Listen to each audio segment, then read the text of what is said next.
Hello everyone, welcome to Madurai NEET physics academy. இந்த வீடியோவில் வந்து நம்ம என்ன பார்க்க போகிறோம்னா லாஸ் ஆஃப் மோஷன் லெசன் பற்றி பார்க்க போகிறோம். இதுக்கு முன்னாடி நம்ம வந்து கைனமேட்டிக்ஸ் ஃபுல்லாக பார்த்து முடிச்சிட்டோம். இப்போ பார்க்க போகிறது வந்து லாஸ் ஆஃப் மோஷன். ஸோ கைனமேட்டிக்ஸ்க்கும் லாஸ் ஆஃப் மோஷனுக்கும் என்ன டிஃப்ரென்ஸ் அப்படின்னு பார்த்தீங்கன்னா, கைனமேட்டிக்ஸில் வந்து ஒரு பார்ட்டிக்கல் வந்து நகருது அப்படின்னு சொல்லியிருப்போம். இந்த பார்ட்டிக்கலை பற்றி மட்டும்தான் பார்ப்போம். இந்த பார்ட்டிக்கலோடைய டிஸ்பிளேஸ்மெண்ட்டு, இந்த பார்ட்டிக்கலோடைய வெலாசிட்டி, இந்த பார்ட்டிக்கலோடைய ஆக்சலரேஷன் அப்படின்னு வந்து பார்த்துருப்போம். ஆனால் இந்த பார்ட்டிக்கல் வந்து எதனால் நகருது அப்படிங்கிறது வந்து நம்ம பார்த்துருக்க மாட்டோம். ஸோ லாஸ் ஆஃப் மோஷனில் வந்து இந்த பார்ட்டிக்கல் வந்து எதனால் நகருது அப்படிங்கிறத பற்றி மட்டும்தான் பார்ப்போம். அதாவது என்னன்னு கேட்டிங்கன்னா, இது வந்து எதனால் நகரும், ஒரு இடத்துல இன்னொரு இடத்துக்கு நகருதுன்னா ஏதோ ஒரு ஃபோர்ஸ் கொடுத்தீங்கன்னா தான் நகரும். ஸோ இந்த ஃபோர்ஸஸை பற்றி மட்டும்தான் நம்ம இந்த யூனிட்டில் வந்து பார்ப்போம். ஓகேவா? ஸோ ஃபோர்ஸஸ் அப்படின்னு சொன்னாலே நம்மளுக்கு ஃபோர்ஸ்னால் என்ன அப்படின்னு பார்ப்போம். சும்மா ஜஸ்ட்டு ஃபோர்ஸ்னால் என்ன அப்படின்னு பார்ப்போம். ஃபோர்ஸ்னால் some sort of push or pull அப்படின்னு சொல்லலாம். புஷ் ஆர் புல், இதான் வந்து ஃபோர்ஸ் அப்படின்னு சொல்லுவோம். நீங்கள் நம்ம டே டு டே லைஃப்பில் என்னென்ன ஆக்ஷன்லாம் பண்ணுறோமோ அது வந்து ஒன்று புஷ்ஷாக இருக்கும் அல்லது புல்லாக இருக்கும். சரியா? ஒரு கதவை திறக்கிறதா இருக்கட்டும் அல்லது கதவை பூட்டுறதா இருக்கட்டும் அப்படின்னு சொல்லி ஒவ்வொரு ஆக்ஷன்லாம் பார்த்தீங்கன்னா புஷ் ஆர் புல் இருக்கும். எல்லா இடத்துலையும் வந்து ஃபோர்ஸ் வந்து மேஜர் ரோல் வந்து ப்ளே பண்ணுது. அதே மாதிரி ஃபோர்ஸ் வந்து ஒரு வெக்டார் குவான்டிட்டி. ஃபோர்ஸ் வந்து ஒரு வெக்டார் குவான்டிட்டி. அதே மாதிரி நம்ம மட்டும்தான் ஃபோர்ஸ் வந்து எக்ஸர்ட் பண்ண முடியுமா? நான் லிவிங் திங்கை வந்து ஃபோர்ஸ் வந்து எக்ஸர்ட் பண்ண முடியுமா முடியாதா அப்படின்னு கேட்டிங்கன்னா முடியும். ஏன்னு கேட்டிங்கன்னா, இப்போ ஒரு டேபிள் இருக்குதுன்னு வச்சுக்கிறோம். இந்த மாதிரி ஒரு டேபிள் இருக்குது. இந்த டேபிளில் வந்து ஒரு புக்கு வந்து மேலே வச்சுருக்குறோம். இந்த டேபிளில் ஒரு புக்கு இந்த மாதிரி மேலே நீங்கள் வச்சுருக்கிறீங்க, இல்லை ஏதோ ஒரு வெயிட் வந்து வச்சுருக்கிறீங்கன்னு வச்சுக்கிறோமே. இதனுடைய மாஸ் வந்து எம்மாக இருந்துச்சுன்னா எம்ஜின்னு ஒரு ஃபோர்ஸ் வந்து கீழ் நோக்கி ஆக்ட் ஆகும். பதிலுக்கு இந்த எம்ஜிக்கு ஆப்போசிட்டில் நார்மல் ஃபோர்ஸ் வந்து மேல் நோக்கி ஆக்ட் ஆகும். ஸோ ஒரு நான் லிவிங் திங்கும் ஃபோர்ஸ் வந்து எக்ஸர்ட் பண்ணுது அப்படின்னு வந்து சொல்லலாம். அதே மாதிரி ஃபோர்ஸை வந்து இன்னும் சுருக்கமாக சொல்லலாம் அப்படின்னு பார்த்தீங்கன்னா, interaction between two bodies is force அப்படின்னு வந்து சொல்லலாம். Interaction between two bodies is force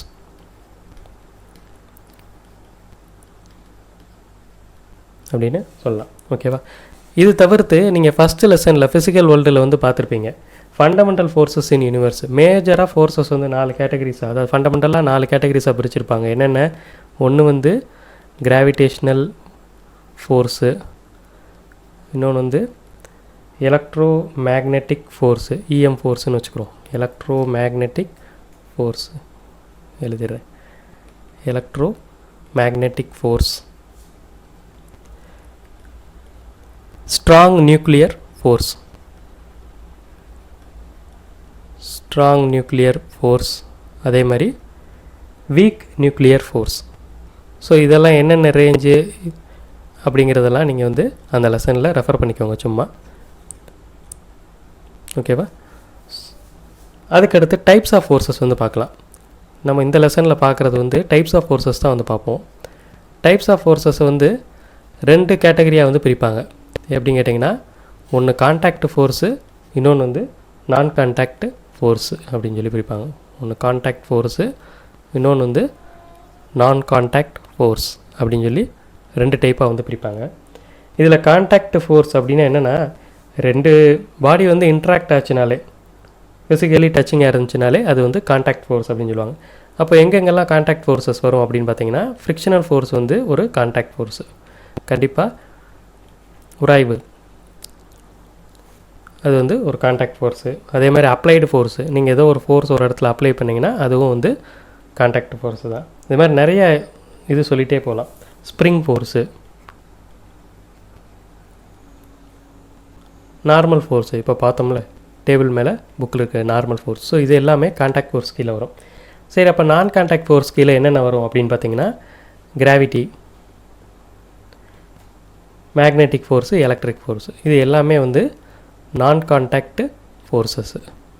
gravity force, magnetic force, அதே மாதிரி எலக்ட்ரிக் ஃபோர்ஸ், இது எல்லாமே வந்து நான் கான்டாக்ட் ஃபோர்ஸஸ். இப்போது ஃபோர்ஸ் ஆஃப் கிராவிட்டி அப்படிங்கிறது வந்து பார்ப்போம். ஃபோர்ஸ் ஆஃப் கிராவிட்டி அப்படின்னா என்னது? இப்போ ஏதோ ஒரு பால் இருக்குது, இந்த பாலோடைய மாஸ் வந்து எம் அப்படின்னு சொல்லி வச்சுருந்தோன்னா எம்ஜின்னு ஒரு ஃபோர்ஸ் வந்து கீழ் நோக்கி ஆக்ட் ஆகும். ஸோ இதை தான் வந்து ஃபோர்ஸ் ஆஃப் கிராவிட்டி அப்படின்னு சொல்லுவோம். அப்படி இல்லாட்டி இதை தான் வந்து நம்ம வெயிட்டுன்னு சொல்லுவோம். ஸோ ஃபோர்ஸ் ஆஃப் கிராவிட்டி வந்து இன்னொரு வேர்டு வந்து என்னன்னு கேட்டிங்கன்னா வெயிட்டு. மாஸ் இன்ட்டு இந்த கிராவிட்டி தான் வெயிட்னு சொல்லுவோம். ஸோ ஃபோர்ஸ் ஆஃப் கிராவிட்டி வந்து எம்ஜி அல்லது வெயிட் ஃபோர்ஸ் அப்படின்னு வந்து சொல்லலாம். அடுத்து நார்மல் ஃபோர்ஸ் அல்லது நார்மல் ரியாக்ஷன் அப்படின்னு சொல்லுவோம். நார்மல் ஃபோர்ஸ் அல்லது நார்மல் ரியாக்ஷன் அப்படின்னு வந்து சொல்லுவோம். இப்போ ஒரு டேபிள் மேலே ஒரு புக் இருக்குதுன்னு வச்சுக்கிறோம். ஒரு டேபிள் மேலே ஒரு புக் இருக்குது. இந்த மாதிரி ஒரு டேபிள் மேலே ஒரு புக் இருக்குது அப்படின்னு வச்சுக்கிடுவோம். இப்போது இந்த புக்கோடைய வெயிட்டு கீழ் நோக்கி ஆக்ட் ஆகும். இந்த புக்கோடைய வெயிட் வந்து கீழ் நோக்கி ஆக்ட் ஆகும், அதாவது எம்ஜி. பதிலுக்கு ஆப்போசிட்டில் மேலே நார்மல் ஃபோர்ஸ் வந்து ஆக்ட் ஆகும், என்னங்கிற நார்மல் ஃபோர்ஸ் வந்து ஆக்ட் ஆகும். இப்போ இதில் உங்களுக்கு ஒரு பாயிண்ட் வந்து சொல்லணும் அப்படின்னு பார்த்தீங்கன்னா, normal force is always perpendicular to the surface of contact அப்படின்னு சொல்லி ஒரு பாயிண்ட் வந்து இதில் கிடைக்குது. Normal force is always perpendicular to surface of contact அப்படின்னு சொல்லணும். Surface of contact. ஸோ இங்கே சர்ஃபேஸ் ஆஃப் கான்டாக்ட்டுங்கிறது வந்து இதுதான். இதுக்கு பெர்பெண்டிகுலராக நார்மல் ஃபோர்ஸ் இருக்குது. ஸோ இங்கே வந்து நம்ம என்ன சொல்லலாம் அப்படின்னு பார்த்தீங்கன்னா, n is equal to mg அப்படின்னு வந்து சொல்லலாம். எல்லா இடத்துலையும் n is equal to mg அப்படின்னு சொல்லி எடுத்துக்கலாமா அப்படின்னு பார்த்தோம்னா கிடையாது. ஏன் கேட்டோம்னா நம்ம என்ன சொல்லியிருக்கிறோம், normal force is always perpendicular to surface of contact. So எல்லா இடத்துலையும் n வந்து mgக்கு ஈக்குவலாக இருக்குமா அப்படிங்கிறது வந்து இப்போ நம்ம வந்து பார்ப்போம். இப்போ ஒரு புக்கு வச்சு ஒரு எக்ஸாம்பிள் வந்து சொல்லிட்டேன். இதே இது வந்து ஒரு பால் வச்சு சொல்கிறேன். ஒரு 3 கேட்டகரியில் வந்து சொல்கிறேன். ஸோ இப்போ இந்த ஒரு பால் வந்து ஒரு ஃப்ளாட் சர்ஃபேஸில் இப்படி இருக்குது அப்படின்னு வந்து வச்சுக்கிடுவோம். இந்த பாலோடைய மாஸ் வந்து எம்மாக இருந்துச்சுன்னா இதனுடைய வெயிட் ஃபோர்ஸ் வந்து டைரெக்டாக கீழ் நோக்கி ஆக்ட் ஆகும், எம்ஜிங்கிறது வந்து. பதிலுக்கு இதுதான் சர்ஃபேஸ் ஆஃப் கான்டாக்ட்டு. இந்த சர்ஃபேஸ் ஆஃப் கான்டாக்ட்டுக்கு பெர்பெண்டிகுலராக மேலே வந்து நார்மல் ஃபோர்ஸ் வந்து இருக்கும். ஸோ நார்மல் ஃபோர்ஸ் பார்த்திங்கன்னா இந்த மாதிரி இருக்கும். ஓகேவா? இப்போ இதே பால் வந்து இந்த ஸ்லோப்பான சர்ஃபேஸில் வந்து இருக்குது அப்படின்னு வச்சுக்கோம். இந்த ஸ்லோப்பான சர்ஃபேஸில் இருந்துச்சுன்னா இந்த பால் வந்து இந்த இடத்துல இருக்குது அப்படின்னு வச்சுக்கிறோம். இப்போ பார்த்தீங்கன்னா இந்த பாலுடைய வெயிட் ஃபோர்ஸ் வந்து டுவர்ட்ஸ் எர்த்து இப்படி ஆக்ட் ஆகும், எம்ஜின்னு சொல்லிட்டு இந்த மாதிரி ஆக்ட் ஆகும். பட் இதனுடைய நார்மல் ஃபோர்ஸ் பார்த்திங்கன்னா, இதனுடைய சர்ஃபேஸ் ஆஃப் கான்டாக்ட் பாருங்கள், இதுதான் இதனுடைய சர்ஃபேஸ் ஆஃப் கான்டாக்ட்டு. ஸோ இதுக்கு பெர்பெண்டிகுலராக உங்களுடைய நார்மல் ஃபோர்ஸ் வந்து மேல் நோக்கி இப்படி ஆக்ட் ஆகும். ஓகேவா? அதே மாதிரி இந்த பால் வந்து இந்த வளைவில் வந்து போயிட்டுருக்குன்னு வச்சுக்கிறோம். அதில் வந்து ஒரு இன்ஸ்டன்ட்டில் இந்த பால் வந்து இந்த மாதிரி இந்த இடத்துல இருக்குது அப்படின்னு வச்சுக்கிறோம், இல்லை இந்த இடத்துல இருக்குது அப்படின்னு சொல்லி வச்சுக்கிறோம். இந்த மாதிரி இந்த இடத்துல இருக்குது. இப்போ பார்த்தீங்கன்னா இந்த பாலுடைய வெயிட் ஃபோர்ஸ் வந்து கீழ் நோக்கி ஆக்ட் ஆகும். இந்த மாதிரி பாலோடைய வெயிட் ஃபோர்ஸ் வந்து எம்ஜி அப்படின்னு சொல்லி கீழ் நோக்கி ஆக்ட் ஆகும். பட் நார்மல் ஃபோர்ஸ் வந்து இந்த சர்ஃபேஸ் ஆஃப் கான்டாக்ட்டுக்கு பெர்பெண்டிகுலராக இந்த டைரெக்ஷனில் ஆக்ட் ஆகும். ஸோ இந்த 3 கேஸில் பார்த்தீங்கன்னா, ஃபஸ்ட்டு கேஸில் n is equal to mg அப்படின்னு சொல்லலாம். ரெண்டாவது கேஸில் n is not equal to mgன்னு சொல்லலாம். மூணாவது கேஸ்லையும் n is not equal to mg. So இதுலேருந்து என்ன தெரிஞ்சுக்கிட்டோம் அப்படிங்கிட்டோன்னா, normal force is always perpendicular to the surface of contact அப்படின்னு ஒன்று தெரிஞ்சுக்கிட்டோம். அதே மாதிரி normal force is not always equal to MG அப்படிங்கிறது தெரிஞ்சிட்டோம். ஸோ ப்ராப்ளம்ஸ்லாம் வரும்போது n is equal to mgன்னு சொல்லி டேரெக்டாக போட்டுறக்கூடாது. இந்த மாதிரி நம்ம வந்து பார்த்துட்டு தான் அடுத்தடுத்து ப்ரொசீட் பண்ணணும். ஸோ இங்கே பார்த்தீங்கன்னா ஒரு பிளாக் வந்து இந்த ரெட் கலரில் இருக்கிறது வந்து ஒரு பிளாக் இருக்குது. இந்த பிளாக்கை வந்து எப்படி வச்சுருக்கிறோம் அப்படின்னு பார்த்தோம்னா, ஒரு செவர், இந்த இது வந்து என்னென்னு கேட்டிங்கன்னா வால், இது வந்து வால், இது வந்து கிரவுண்டு. ஸோ ஒரு தரையையும் ஒரு செவத்தையும் ஒட்டி ஒரு பிளாக் வந்து வச்சுருக்கிறோம். நம்ம என்ன சொல்லியிருக்கிறோம், normal force is always perpendicular to the surface of contact அப்படின்னு சொல்லிக்கிறோம். இங்கே பார்த்தீங்கன்னா 2 சர்ஃபேஸ் ஆஃப் கான்டாக்ட் இருக்குது. ஒன்று கிரவுண்டில் கான்டாக்ட் இருக்குது, இன்னொன்று வந்து வாலில் கான்டாக்ட் இருக்குது. அப்போ நார்மல் ஃபோர்ஸ் வந்து 2க்கும் பெர்பெண்டிகுலராக ஒன்று வரையணும். கிரவுண்டில் இருக்கிறதுனால ஒரு நார்மல் ஃபோர்ஸு பெர்பெண்டிகுலராக இந்த சைடும், அதே மாதிரி வாலில் இருக்கிறதுனால வாலில் சர்ஃபேஸ் ஆஃப் கான்டாக்ட் இங்கே இருக்குது அப்படிங்கிறதுனால இதுக்கு பெர்பெண்டிகுலராக இந்த சைடும் 2 நார்மல் ஃபோர்ஸஸ் வந்து வரப்போகுது. ஸோ நான் இங்கே வந்து என்ன பண்ணிக்கிறேன் அப்படின்னு கேட்டிங்கன்னா, நார்மல் ஃபோர்ஸு, இந்த நார்மல் ஃபோர்ஸு, அதாவது நார்மல் பை வால் அப்படின்ட்டுருக்குல, இதை நான் n1 அப்படின்னு சொல்லி வச்சுக்கிறேன். அதே மாதிரி நார்மல் பை கிரவுண்டு அப்படிங்கிறத n2ன்னு வச்சுக்கிறேன். அதாவது n1ங்கிறது வந்து என்னன்னு கேட்டிங்கன்னா, நார்மல் பை வால், செவரில் இருக்கிற கான்டாக்ட்னால் வரக்கூடிய நார்மல், அதுதான் n1. அதே மாதிரி N2ங்கிறது வந்து நார்மல் பை கிரவுண்டு. கிரவுண்டில் கான்டாக்ட் இருக்கிறதுனால அதுக்கு பெர்பெண்டிகுலராக இருக்கிறது வந்து N2 அப்படின்னு சொல்லி வச்சுக்கிறேன். சரியா? இப்போ பாருங்கள், நான் இந்த ஹோல் செட்டப் இருக்குல்ல, இந்த ஹோல் செட்டப்பை வந்து நான் என்ன பண்ண போகிறேன் அப்படின்னு கேட்டிங்கன்னா, ஒரு 90 டிகிரியில் ரொட்டேட் பண்ண போகிறேன். 90 டிகிரியில் ரொட்டேட் பண்ணால் எப்படி இருக்கும்? ஸோ 90 டிகிரியில் ஆன்டி கிளாக் வைஸில் ரொட்டேட் பண்ணியிருக்கிறேன். ஸோ இந்த செட்டப் வந்து இந்த மாதிரி வந்துடும். அதாவது என்னுடைய வால் வந்து கீழே வந்துடும், கிரவுண்ட் வந்து இந்த சைடு வந்துடும். இது வால் மாதிரி ஆயிரும், இது வந்து கிரவுண்ட் அப்படிங்கிற மாதிரி ஆயிரும். இது ஜஸ்ட் ஒரு இமேஜினேஷன் காண்டி தான் ரொட்டேட் பண்ணியிருக்கு. இப்போ பாருங்கள், இந்த வால்னால் வரக்கூடிய ஒரு நார்மல் ஃபோர்ஸ் இந்த டைரெக்ஷனில் இருக்குது. இது வந்து நம்ம என்ன சொல்லியிருக்கிறோம்? வால்னால் வரக்கூடிய நார்மல் ஃபோர்ஸ் வந்து N1 அப்படின்னு சொல்லியிருக்கிறோம். இந்த கிரவுண்டுனால் வரக்கூடிய நார்மல் ஃபோர்ஸ் வந்து இந்த டைரெக்ஷனில் இருக்கும். இதை வந்து நம்ம என்ன சொல்லியிருக்கிறோம்? N2 அப்படின்னு வந்து சொல்லியிருக்கிறோம். சரி, இப்போது இந்த ரெண்டு கேஸ்லேயும் வந்து பாருங்கள், இந்த ரெண்டு கேஸில் ஃபஸ்ட்டு கேஸில் பார்த்தீங்கன்னா திஸ் N2, இந்த N2 is equal to mg அப்படின்னு சொல்லணும். இந்த ஃபோர்ஸ் mg ஃபோர்ஸ் வந்து கீழ் நோக்கி இப்படி ஆக்ட் ஆகுமா, அதனால் this N2 is equal to mg இந்த கேஸில். அதே இது இந்த கேஸில் பாருங்கள், N1 is equal to mg வந்து இந்த சைடு இங்கே கீழே ஆக்ட் ஆகும், ஆப்போசிட்டில் N1 இருக்குது. N1 is equal to mg அப்படின்னு சொல்லணும். ஸோ நம்ம ரொட்டேட் பண்ணும்போது அதனுடைய நார்மல் ஃபோர்ஸ் வந்து வெயிட் வந்து எங்கே வெயிட் ஃபோர்ஸ் வந்து எங்கே ஆக்ட் ஆகுமோ அதுக்கு ஆப்போசிட்டில் இருக்கிறது நார்மல் ஃபோர்ஸ்.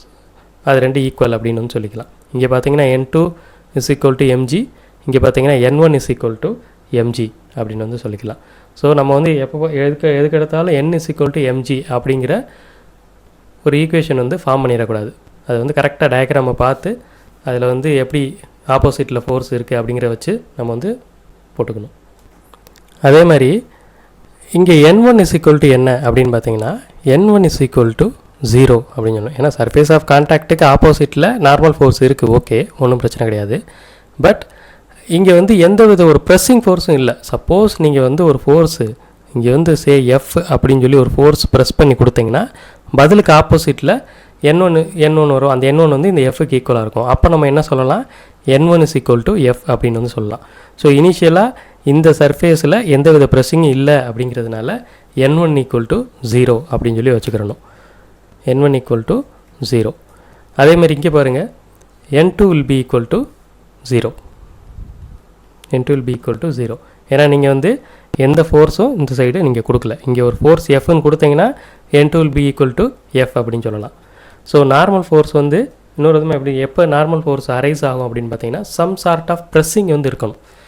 இப்போ வந்து பார்த்தீங்கன்னா ஒரு பிளாக் வந்து இந்த மாதிரி ஒரு தரையில் இருக்குது அப்படின்னா, ஒரு ஃப்ளோரில் இருக்குது அப்படின்னா இங்கே சம் சார்ட் ஆஃப் ப்ரெஸ்ஸிங் இருக்குது, mgங்கிற ஒரு ப்ரெஸ்ஸிங் இருக்குது, அதனால் நார்மல் ஃபோர்ஸு இங்கே இருக்குது.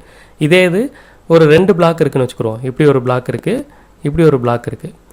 இப்போ பார்த்தீங்கன்னா நீங்கள் இங்கே ஒரு ஃபோர்ஸ் கொடுக்குறீங்க, இங்கே ஒரு ஃபோர்ஸ் கொடுக்கும்போது இந்த 2 கான்டாக்ட் இடையில் ப்ரெஸ்ஸிங் இருக்கும். ஸோ நார்மல் ஃபோர்ஸ் வந்து இருக்கும் அப்படின்னு வந்து சொல்லலாம். ஸோ நார்மல் ஃபோர்ஸ் வந்து இந்த இடத்துல 0 கிடையாது, சம் ஃபோர்ஸஸ் வந்து இருக்குது அப்படின்னு வந்து சொல்லலாம். ஓகேவா? ஸோ நார்மல் ஃபோர்ஸ்னாலே சம் ப்ரெஸ்ஸிங் இருந்தால் தான் நார்மல் ஃபோர்ஸ் வந்து இருக்கும். ஸோ அடுத்து வந்து நம்ம என்ன பார்க்க போகிறோம்னா டென்ஷன் ஃபோர்ஸ் அப்படிங்கிறது வந்து பார்க்க போகிறோம். டென்ஷன் ஃபோர்ஸ் அப்படிங்கிறது ஒரு கான்டாக்ட் ஃபோர்ஸு. ஃபஸ்ட்டு டென்ஷன் ஃபோர்ஸுங்கிறது வந்து ஒரு கான்டாக்ட் ஃபோர்ஸு. அதே மாதிரி இந்த ஃபோர்ஸ் வந்து எங்கெங்கெல்லாம் இருக்கும் அப்படின்னா force due to thread, force due to thread, string, spring, wire, rope, string தான், thread, string, wire, rope extra. So இந்த மாதிரி இடத்துல வரக்கூடிய ஃபோர்ஸஸ் எல்லாம் வந்து டென்ஷன் ஃபோர்ஸ் அப்படின்னு வந்து சொல்லுவோம். இந்த டென்ஷன் ஃபோர்ஸ் வந்து எப்படி இருக்கும் அப்படின்னு கேட்டிங்கன்னா tension force is always away from point of application அப்படின்னு கூட சொல்லலாம். Always away from point of application. So இது எப்படி சொல்லலாம் அப்படின்னு பார்த்தீங்கன்னா, ஒரு சீலிங்கில் ஒரு ரோப்பில் ஒரு பிளாக்கை வந்து கட்டி விட்ருக்குறோம், இந்த மாதிரி கட்டி விட்ருக்குறோம். இந்த பிளாக்குடைய மாஸ் வந்து m அப்படின்னு சொல்லி வச்சுக்கிடுவோம். இப்போ பார்த்தீங்கன்னா இந்த பிளாக் இந்த இடத்துல ஒரு பாயிண்ட் ஆஃப் அப்ளிகேஷன் ஃபோர்ஸ் வந்து இருக்கும், அதே மாதிரி இந்த இடத்துலையும் ஒரு பாயிண்ட் ஆஃப் அப்ளிகேஷன் இருக்கும். ஸோ இதுக்கு அவையில் ஒரு டென்ஷனும் இதுக்கு அவையில் ஒரு டென்ஷனும் வந்து நீங்கள் வந்து போட்டுக்கணும். 2 டென்ஷனும் ஈக்குவலாக தான் இருக்கும். ஐடியல் த்ரெட்டுங்கிற பட்சத்தில் இது ரெண்டுமே ஈக்குவலாக தான் இருக்கும். ஐடியல் த்ரெட் அப்படின்னு சொன்னேன். ஐடியல் த்ரெட் அப்படின்னா என்ன அப்படின்னு பார்த்தீங்கன்னா, இந்த மாதிரி ஒரு வால் இருக்குது அப்படின்னு வச்சுக்கிடுவோம். இதில் வந்து ஒரு த்ரெட்டு அல்லது ஒரு ரோப்பு இந்த மாதிரி இப்படி இழுத்துக்கிட்டு இருக்காங்க.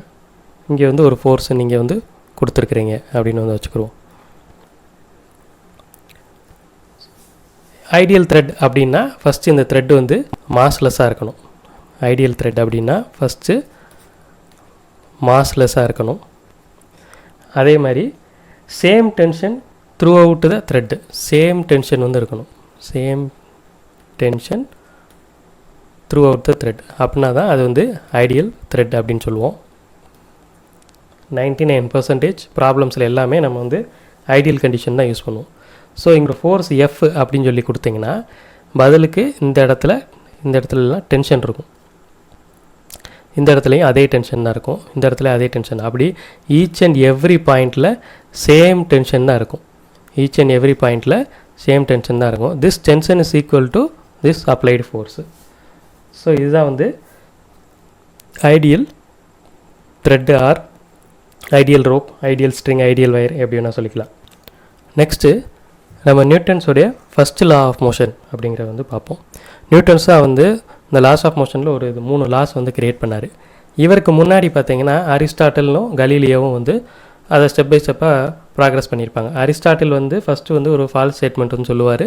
அதுக்கப்புறம் அதை வந்து கலீலியோ வந்து கரெக்ட் பண்ணுவார். அப்புறம் அதிலேருந்து நியூட்டன் வந்து டெவலப் பண்ணி ஒரு 3 லாஸ் வந்து எழுதியிருப்பார். சரிங்களா? இதில் நியூட்டன்ஸோடைய ஃபஸ்ட்டு லா என்ன அப்படிங்கிறது வந்து பார்த்தீங்கன்னா, every body continues to be in its state of rest or of uniform motion in a straight line unless compelled by some external force to act otherwise அப்படின்னு வந்து சொல்லியிருக்கிறாங்க.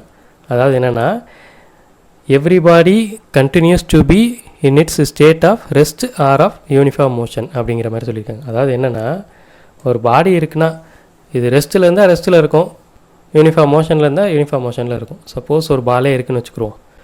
இது வந்து ரெஸ்ட்டில் இருந்துச்சுன்னா ரெஸ்ட்டிலே இருக்கும். அன்லஸ் நான் வந்து ஒரு ஃபோர்ஸு இதில் கொடுக்குறது வரைக்கும். சரியா? அதே மாதிரி இது ஒரு யூனிஃபார்ம் வெலாசிட்டியில் போய்கிட்டு இருக்குன்னா, யூனிஃபார்ம் வெலாசிட்டியில் இப்படி போயிட்டுருக்குன்னா யூனிஃபார்ம் வெலாசிட்டியிலே தான் போயிட்டுருக்கோம், அன்லஸ் இதில் நான் ஒரு ஃபோர்ஸு கொடுக்குற வரைக்கும் அப்படின்னு சொல்லிட்டு. இப்போ பார்த்தீங்கன்னா இது உங்களுக்கு வந்து ஈஸியாக புரியும். இப்போ நம்ம ஒரு புக்கே வச்சுருப்போம். இந்த புக்கு வந்து ரெஸ்ட்டில் இருந்தால் ரெஸ்ட்டில் தான் இருக்குது. நான் இந்த புக்கில் வந்து ஒரு ஃபோர்ஸ் கொடுத்தா தான் இந்த புக்கு வந்து இங்கேருந்து இந்த இடத்துலேருந்து இந்த இடத்துக்கு நகருது அப்படிங்கிறது வந்து சொல்லலாம். சப்போஸ் ஒரு பால் இருக்குது, அந்த பாலை வந்து நம்ம வந்து ஒரு யூனிஃபார்ம் ஸ்பீடில் ஓட்டி விடுறோம் அப்படின்னு வச்சுக்கிறோம், ஒரு யூனிஃபார்ம் ஸ்பீடில் இயக்குறோம் அப்படின்னு வச்சுக்கிறோம். அது வந்து கொஞ்சம் நேரத்தில் போய் நின்றுது.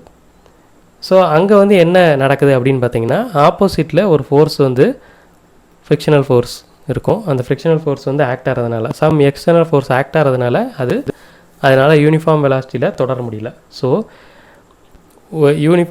ஒரு பாடி ரெஸ்ட்டில் இருந்தால் ரெஸ்ட்டில் இருக்கும், யூனிஃபார்ம் வெலாசிட்டியில் இருந்தால் யூனிஃபார்ம் வெலாசிட்டியில் இருக்கும், அன்லஸ் நம்ம அதை டிஸ்டர்ப் பண்ணுற வரைக்கும் அப்படிங்கிறத வந்து நியூட்டன்ஸ் வந்து ஃபஸ்ட் லாவில் வந்து சொல்லியிருப்பார். ஸோ இந்த லாவில் நம்மளுக்கு ஒரு இன்னொரு விஷயம் வந்து தெரியுது. என்னன்னு கேட்டிங்கன்னா, இனர்ஷியா அப்படின்னு சொல்லுவோம். ஸோ இனர்ஷியா அப்படின்னா என்ன அப்படின்னு கேட்டிங்கன்னா, ரெசிஸ்டன்ஸு டு சேஞ்ச் அப்படின்னு சொல்லுவோம். Resistance to change it's state அப்படிங்கிற சொல்லலாம். Resistance to change it's state அப்படின்னு சொல்லலாம். அதாவது என்னென்னா, ஒரு பாடி வந்து ரெஸ்ட்டில் தான் இருக்கும். அதை வந்து நம்ம இன்னொரு ஃபோர்ஸு கொடுத்து அதை ரெஸ்ட்டிலேருந்து அதனுடைய ஸ்டேட்டை மாற்றுறது வரைக்கும். ஸோ அந்த நம்ம ஒரு ஃபோர்ஸ் கொடுக்கும்போது அது உடனே வந்து அது சேஞ்ச் பண்ணிக்கிறாது. அதனுடைய நிலைமையை வந்து உடனே வந்து சேஞ்ச் பண்ணிக்கிறாது. அது வந்து ஏதாவது ஒரு டைம் எடுத்துக்கிட்டு தான் அதை வந்து சேஞ்ச் பண்ணும். அதுக்கு பேர் தான் நம்ம வந்து இனர்ஷியா அப்படின்னு வந்து சொல்கிறோம். சுருக்கமாக சொல்லணும் அப்படின்னு பார்த்தோம்னா, ஒரு பால் இருக்குது அப்படின்னு வச்சுக்கிடுவோம். இன்னொரு சைடு வந்து இந்த பாலை கூட நல்லா போட்டுருவோம். ஒரு பால் இருக்குது, இன்னொரு சைடு வந்து பார்த்திங்கன்னா ஒரு பெரிய ஒரு பாறாங்கல் வந்து இந்த மாதிரி இருக்குது. சரியா? இப்போ நீங்கள் என்ன பண்ணுறீங்கன்னா, இந்த பாலை ஒரு ஃபோர்ஸ் எஃப் அப்படிங்கிற ஒரு ஃபோர்ஸில் கிக் பண்ணுறீங்க. அதே மாதிரி இந்த பாறாங்கல்லையும் ஒரு ஃபோர்ஸ் எஃப், சேம் ஃபோர்ஸ் எஃப்பில் நீங்கள் வந்து கிக் பண்ணுறீங்க. ஸோ இந்த கல் வந்து கொஞ்சம் மூவபிள் கல் தான் வச்சுக்கோங்களேன். இந்த பாலை விட இது வந்து அதிகமான மாஸ், அவ்வளோதான். இப்போ பார்த்தீங்கன்னா இந்த பால் வந்து உடனே இதனுடைய ஸ்டேட்டை வந்து மாற்றிக்கிட்டு ஃபஸ்ட்டு ரெஸ்ட்டில் இருந்திருக்கு. நீங்கள் ஒரு ஃபோர்ஸ் கொடுக்குறீங்க, ஃபோர்ஸு கொடுத்தோடனே இதனுடைய ஸ்டேட்டை மாற்றிக்கிட்டு இது வந்து நகண்டு போக ஆரம்பிச்சிடும். சரியா? அதே இது இந்த ஸ்டோன் பார்த்தீங்கன்னா ஒரு ஃபோர்ஸ் கொடுக்குறீங்க, இந்த ஃபோர்ஸை உடனே ஏற்றுக்கிட்டு இதனுடைய நிலைமையை வந்து மாற்றிக்கிறாது.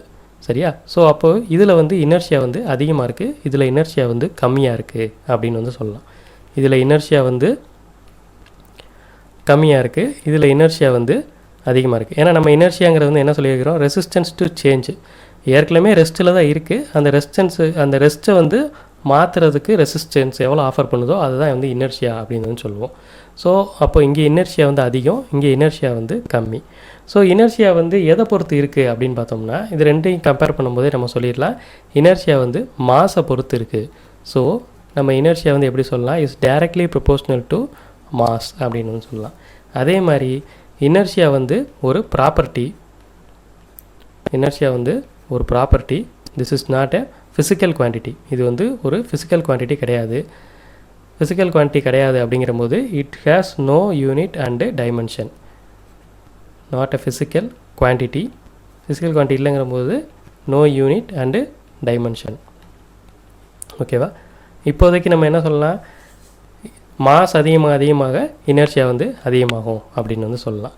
ஸோ இது வந்து என்னென்னா இனர்ஷியா ஆஃப் ரெஸ்ட் அப்படின்னு வந்து சொல்லுவோம். ஏன்னா இந்த ஆப்ஜெக்ட் வந்து ரெஸ்ட்டில் இருக்குது, ரெஸ்ட்டில் இருக்கிறத வந்து நம்ம வந்து மோஷனுக்கு கொண்டு வரோம். அது மோஷனுக்கு வர்றதுக்கு எவ்வளோ தூரம் எதிர்ப்பு தெரிவிக்குது அப்படிங்கிறது தான் இனர்ஷியா ஆஃப் ரெஸ்ட் அப்படின்னு வந்து சொல்லுவோம். இதுக்கு பேர் இனர்ஷியா ஆஃப் ரெஸ்ட் அப்படின்னு சொல்லலாம். இப்போ இனர்ஷியாவே வந்து 3 டைப்பாக வந்து நம்ம வந்து பார்க்கலாம். Inertia of rest, inertia of motion, inertia of direction அப்படின்னு வந்து சொல்லலாம். இதில் இனர்ஷியா ஆஃப் ரெஸ்ட் வந்து ஏற்கனவே நம்ம எக்ஸ்பிளைன் பண்ணியாச்சு. இருந்தாலும் இங்கே ஒரே ஒரு எக்ஸாம்பிளை வச்சு மூணையுமே வந்து ஒரே ஒரு சினாரியை வச்சு மூணையுமே வந்து நம்ம எக்ஸ்பிளைன் பண்ணிடலாம்.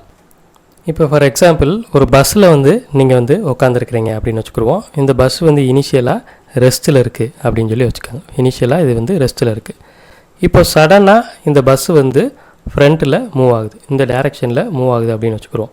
இந்த டைரெக்ஷனில் மூவ் ஆகும்போது நீங்கள் என்ன பண்ணுவீங்க, பின்னாடி போவீங்க, நீங்கள் வந்து பின்னோக்கி போவீங்க. ஏன்னு கேட்டிங்கன்னா நீங்கள் வந்து ரெஸ்ட்டில் தான் இருக்கீங்க, உங்கள் பாடி வந்து ரெஸ்ட்டிலே இருக்கணும்னு பார்க்கும். சடனாக உங்கள் பாடியை ஸ்டேட் ஆஃப் ரெஸ்ட்டில் இருந்து ஃபோர்ஸுக்கு இழுத்துட்டு போகும்போது இந்த பாடி வந்து ரெசிஸ்ட் பண்ணும். அதனால தான் இது வந்து பின்னாடி போகிற மாதிரி நம்மளுக்கு வந்து தோணும்.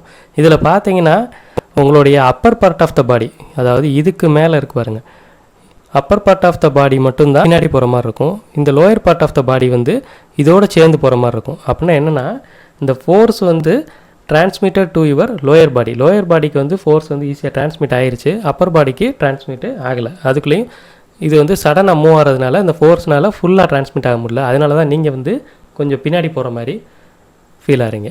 சரியா? இதுக்கு பேர் இனர்ஷியா ஆஃப் ரெஸ்ட்டு. இப்போ இதே எக்ஸாம்பிள், இந்த பஸ் வந்து ஆல்ரெடி ரன்னிங்கில் இருக்குது அப்படின்னு சொல்லி வச்சுக்கிறோம். இந்த பஸ் வந்து ஆல்ரெடி ரன்னிங்கில் இருக்குது. இனிஷியலாக இந்த பஸ் வந்து ஒரு மோஷனில் இருக்குது அப்படின்னு சொல்லி வச்சுக்கிறோம். இந்த மாதிரி இந்த டைரெக்ஷனில் மோஷனில் இருக்குது. அப்படி பார்த்தீங்கன்னா நீங்களும் வந்து இதில் வந்து இந்த சைடு மோஷன்லேயே தான் போயிட்டுருப்பீங்க. இந்த பஸ் மோஷனில் போச்சுன்னா நீங்களும் வந்து ஒரு மோஷனில் போயிட்டுருக்கிறீங்க அப்படின்னு அர்த்தம். இப்போ சடனாக இந்த பஸ் வந்து நிற்கும்போது உங்கள் பாடி வந்து என்ன பண்ணுன்னு கேட்டிங்கன்னா ஆல்ரெடி மோஷன்லேயே இருந்ததுனால இது வந்து சடனாக இந்த மோஷன்லேருந்து ரெஸ்ட்டுக்கு வர்றதுக்கு எதிர்ப்பு தெரிவிக்கும்.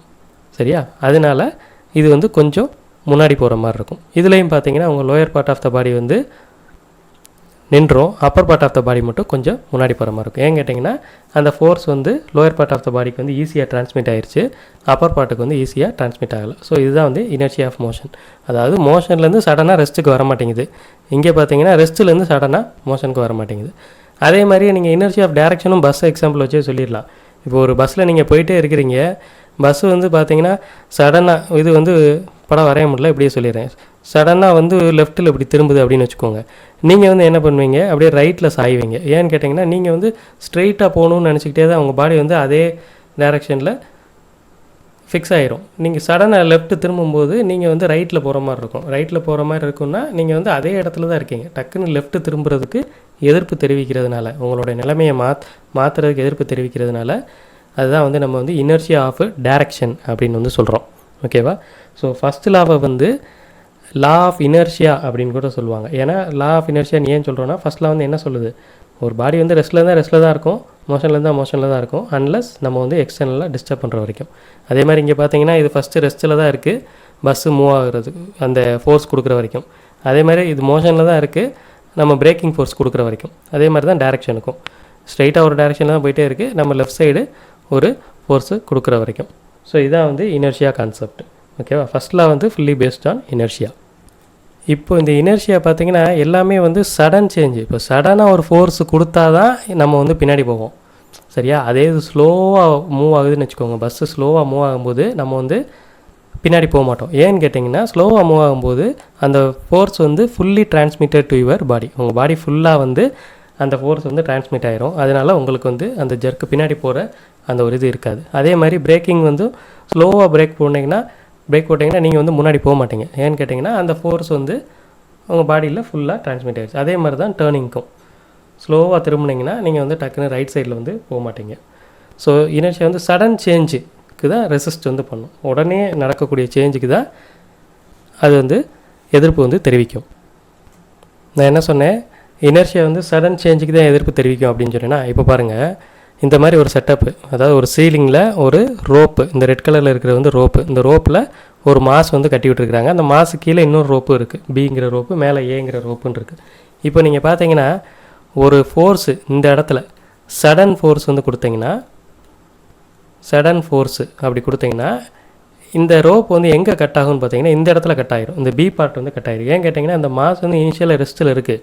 இந்த ரெஸ்ட்டில் இருக்கிற மாஸை போட்டு நீங்கள் வந்து ஒரு சடன் ஃபோர்ஸ் கொடுக்கும்போது அது நீங்கள் கொடுக்குற ஃபோர்ஸுக்கு அது ஏற்றுக்கிட்டு வராது, அதனுடைய நிலைமையை மாற்றிக்கிட்டு வராது. ஸோ அது கொஞ்சம் ரெசிஸ்டன்ஸ் ஆஃபர் பண்ணும். அதனால் உங்கள் ஸ்ட்ரிங் வந்து எங்கே கட் ஆகும் அப்படின்னு பார்த்தீங்கன்னா இந்த இடத்துல வந்து கட் ஆகிரும். அதே இது நீங்கள் இதே சினாரியோவில் சடன் ஃபோர்ஸ் கொடுக்காம ஸ்லோவாக கொஞ்சம் கொஞ்சமாக இந்த இடத்த பிடிச்சிட்டு இந்த இடத்துல நீங்கள் வந்து ஸ்லோ ஃபோர்ஸாக வந்து கொடுக்குறீங்கன்னு வச்சுக்கோங்க. சடன் ஃபோர்ஸாக இல்லாமல் ஸ்லோவாக உங்களுடைய ஃபோர்ஸ் வந்து கொஞ்சம் கொஞ்சமாக இன்க்ரீஸ் பண்ணிங்கன்னா உங்களுடைய ஃபோர்ஸ் வந்து will be transmitted to this mass. அப்புறம் இந்த இடத்துக்கு போயிடும். இந்த இடத்துக்கு போய் இங்கே தான் கட் ஆகும். சரியா? ஸோ இப்போ புரியுதா இனர்ஷியா கான்செப்ட்டு? இதே இது நீங்கள் வந்து ஒரு எக்ஸாம்பிளுக்கு நம்ம விளாண்டுருப்போம். ஒரு கிளாஸ் இருக்கும், இந்த கிளாஸில் வந்து மேலே வந்து ஒரு ஷீட்டு மாதிரி வச்சுருப்போம். இந்த ஷீட்டில் ஒரு காயின் இருக்கும். இப்போ இந்த ஷீட்டை வந்து சடனாக இழுத்துட்டிங்கன்னா அந்த காயின் வந்து உள்ளே போயிடும். அதே இந்த ஷீட்டை வந்து ஸ்லோவாக இழுத்திங்கன்னா அந்த காயின் வந்து உள்ளுக்குள்ளே போகாது, ஷீட்டோடு வந்துடும். சரிங்களா? சடனாக இழுக்கும்போது இதனுடைய ஸ்டேட் ஆஃப் ரெஸ்ட்டிலிருந்து டக்குன்னு இது வந்து மோஷனுக்கு வந்து மாற்றாது. இனர்ஷியா வந்து ஆஃபர் பண்ணும். அதனால் டக்குன்னு ரெஸ்ட்டிலே இருக்கிற மாதிரி இருந்து டக்குன்னு உள்ளே போய் விழுந்துடும். ஓகேவா? நெக்ஸ்ட்டு வந்து நம்ம செகண்ட் லா வந்து பார்க்கலாம். நியூட்டன் செகண்ட் லா வந்து பார்க்கலாம். பட் நியூட்டன் செகண்ட் லா தெரிகிறதுக்கு முன்னாடி நம்மளுக்கு லீனியர் மொமெண்டம் அப்படின்னா என்னங்கிறது வந்து தெரிஞ்சுக்கிறணும். ஸோ லீனியர் மொமெண்டம் அப்படின்னா product of mass into velocity அப்படின்னு தான் சொல்லுவோம். இந்த product of mass into velocity இந்த குவான்டிட்டியை தான் வந்து நம்ம வந்து லீனியர் மொமெண்டம் சொல்லுவோம். அதை வந்து எதில் இண்டிகேட் பண்ணுவோம் அப்படின்னு கேட்டிங்கன்னா பி அப்படின்ட்டு வந்து இண்டிகேட் பண்ணுவோம். This is product of mass into velocity அப்படின்னு சொல்லுவோம். ஸோ மாஸ் இன்ட்டு வெலாசிட்டி அப்படின்னா கண்டிப்பாக நம்மளுக்கு வந்து வெலாசிட்டி வந்து ஒரு வெக்டார் குவான்டிட்டின்னு தெரியும். ஸோ மொமெண்டமும் வந்து வெக்டார் குவான்டிட்டி அப்படின்னு வந்து சொல்லலாம். அதே மாதிரி இதனுடைய யூனிட் வந்து பாருங்கள், இதுக்கு வந்து கேஜி, இதுக்கு வந்து மீட்டர் பர் செகண்ட். ஸோ இதனோட யூனிட் வந்து கேஜி மீட்டர் பர் செகண்டுன்னு சொல்லலாம். இது வந்து எஸ்ஐ யூனிட்டில் வந்து சொல்லுவோம். அதே இது சிஜிஎஸில் சொல்லணும்னா கிராம் சென்டிமீட்டர் பர் செகண்ட் அப்படின்னு வந்து சொல்லலாம். இது வந்து சிஜிஎஸ் அப்படின்னு வந்து சொல்லலாம். எப்போயுமே வந்து ஒவ்வொரு இதுக்கும் யூனிட்ஸ் வந்து நீங்கள் எஸ்ஐ யூனிட்டு சிஜிஐ யூனிட்ஸ் வந்து ரெண்டுமே தரவாக இருக்கணும். ஏன்னா கொஸ்டின் வந்து உங்களுக்கு நீட்டில் வந்து சிஜிஎஸ் இன் டேர்ம்ஸ் ஆஃப் சிஜிஎஸ்லேயே அதிகமாக கேட்பாங்க. ஸோ சிஜிஎஸ் அண்டு எஸ்ஐக்கு வந்து டிஃப்ரென்ஸ் வந்து தெரிஞ்சிருக்கணும், அதை வந்து நல்லாவும் தெரிஞ்சுக்கணும். அதே மாதிரி டைமென்ஷனும் வந்து கண்டினியூஸாக என்ன யூனிட் வருதோ அப்பப்போ டைமென்ஷன் வந்து நீங்களாக போட்டு பார்த்துக்கணும். ஸோ இதுக்கு டைமென்ஷன் வந்து என்ன வரும், ML T⁻⁻1 அப்படின்னு சொல்லி வரும். ஓகேவா? சரி, இப்போ பாருங்கள், மொமெண்டம்னா நம்ம என்ன சொல்லியிருக்கிறோம், மாஸ் இன்ட்டு வெலாசிட்டி அப்படின்னு சொல்லியிருக்கிறோம். அப்படின்னா இங்கே பார்த்தீங்கன்னா ஒன்று வெலாசிட்டி கூடுனாலோ அல்லது மாஸ் கூடுனாலோ உங்களுடைய மொமெண்டம் வந்து கூடும். நம்ம என்ன சொல்லியிருக்கிறோம், P = mv அப்படின்னு சொல்கிறோம். ஸோ ஒன்று வெலாசிட்டி கூடுனாலோ அல்லது மாஸ் கூடுனாலோ மொமெண்டம் வந்து கூடும் அப்படின்னு சொல்லியிருக்கிறோம். இதுக்கு ஒரு எக்ஸாம்பிள் மாதிரி பார்க்கணும் அப்படின்னா, ஒரு லாரி இருக்குது. இந்த லாரியோட மாஸ் பார்த்திங்கன்னா கண்டிப்பாக அதிகமான மாஸாக தான் இருக்க போகுது. அதே மாதிரி இந்த லாரி வந்து ரொம்ப கம்மியான வெலாசிட்டியில் வருது அப்படின்னு பார்த்தோம்னா, சரி இதனுடைய மாஸ் வந்து கேபிட்டல் எம் அப்படின்னு வச்சுக்கிறோம், வெலாசிட்டி வந்து ஸ்மால் வின்னு வச்சுக்கிறோம். கம்மியான வெலாசிட்டியில் வருதுன்னா இதனுடைய மொமெண்டம் பார்த்திங்கன்னா மாஸ் அதிகமாக இருக்கிறதுனால கண்டிப்பாக இதனுடைய மொமெண்டம் வந்து அதிகமாக தான் இருக்க போகுது. அதே இது ஒரு புல்லட் வச்சுக்கிடுவோம், ஒரு புல்லட். இந்த புல்லட்டுடைய மாஸ் வந்து பார்த்திங்கன்னா கம்மியாக தான் இருக்கும், பட் இதனுடைய வெலாசிட்டி வந்து பார்த்திங்கன்னா அதிகமாக இருக்கும். ஒரு துப்பாக்கிலேருந்து வெளியே வரக்கூடிய வெலாசிட்டி, புல்லட்டோடைய வெலாசிட்டி வந்து அதிகமாக இருக்கும், அதனுடைய மாஸ் வந்து கம்மியாக இருக்கும். இங்கேயும் பார்த்திங்கன்னா உங்களுடைய மொமெண்டம் வந்து அதிகமாக தான் இருக்கும். ஸோ எய்தர் உங்களுடைய மாஸ் வெலாசிட்டி ரெண்டு குவான்டிட்டியில் ஏதாவது ஒரு குவான்டிட்டி அதிகமாக இருந்தாலே மொமெண்டம் வந்து கூடி தான் இருக்கும். ஓகேவா? நம்ம நார்மலாக பார்த்தோன்னே லாரியா இதுக்கு வந்து மாஸ் அது, இதுக்கு வந்து மொமெண்டம் அதிகம், இதுக்கு வந்து மொமெண்டம் வந்து கம்மி அப்படின்னு வந்து யோசிச்சிடக்கூடாது. ஏன்னா இது வந்து product of mass into velocity. ஏதோ ஒரு குவான்டிட்டி அதிகமாக இருந்தாலே மொமெண்டம் வந்து அதிகமாக இருக்க போகுது. அப்போது இப்போ நம்ம வந்து இந்த மாஸ் இன்ட்டு வெலாசிட்டியில் வந்து எது, இப்போ வந்து மாஸ் வந்து கான்ஸ்டண்ட்டாக இருக்குதுன்னு வச்சுக்கிறோம். ஒரு மாஸ் வந்து கான்ஸ்டண்ட்டாக இருக்குது, பட்டு வெலாசிட்டி வந்து மாறிக்கிட்டே இருக்குது. அப்படிங்கிற பொழுது மாஸ் கான்ஸ்டண்ட்டாக இருந்துச்சுன்னா P is equal to mv, இதில் மாஸ் கான்ஸ்டன்ட் அப்படின்னா நம்ம வந்து என்ன சொல்லலாம், P is directly proportional to velocity v அப்படின்னு வந்து சொல்லலாம். ஸோ இதனுடைய கிராஃப் வந்து எப்படி வரும் அப்படின்னு வந்து பார்த்தீங்கன்னா,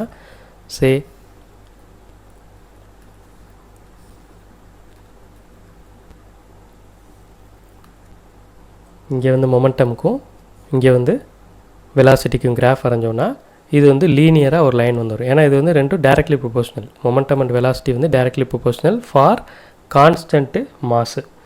ஃபார் கான்ஸ்டன்ட் மாஸுக்கு வந்து இந்த மாதிரி இருக்கும். அதே இது வெலாசிட்டி வந்து கான்ஸ்டன்ட்டு, மாஸ் வந்து வேரியிங் அப்படின்னு வச்சுக்கிடுவோம்.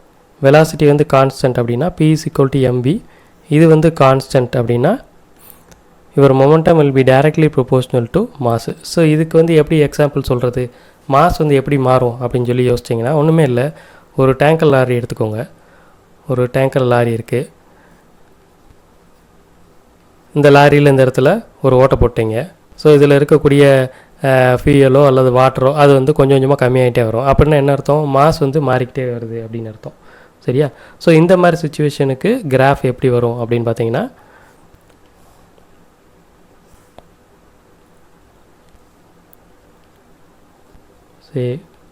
இங்கே வந்து மொமெண்டம், இங்கே வந்து மாஸ் ஃபார் கான்ஸ்டன்ட்டு வெலாசிட்டிக்கு இதுவும் லீனியராக இந்த மாதிரி தான் வரும்.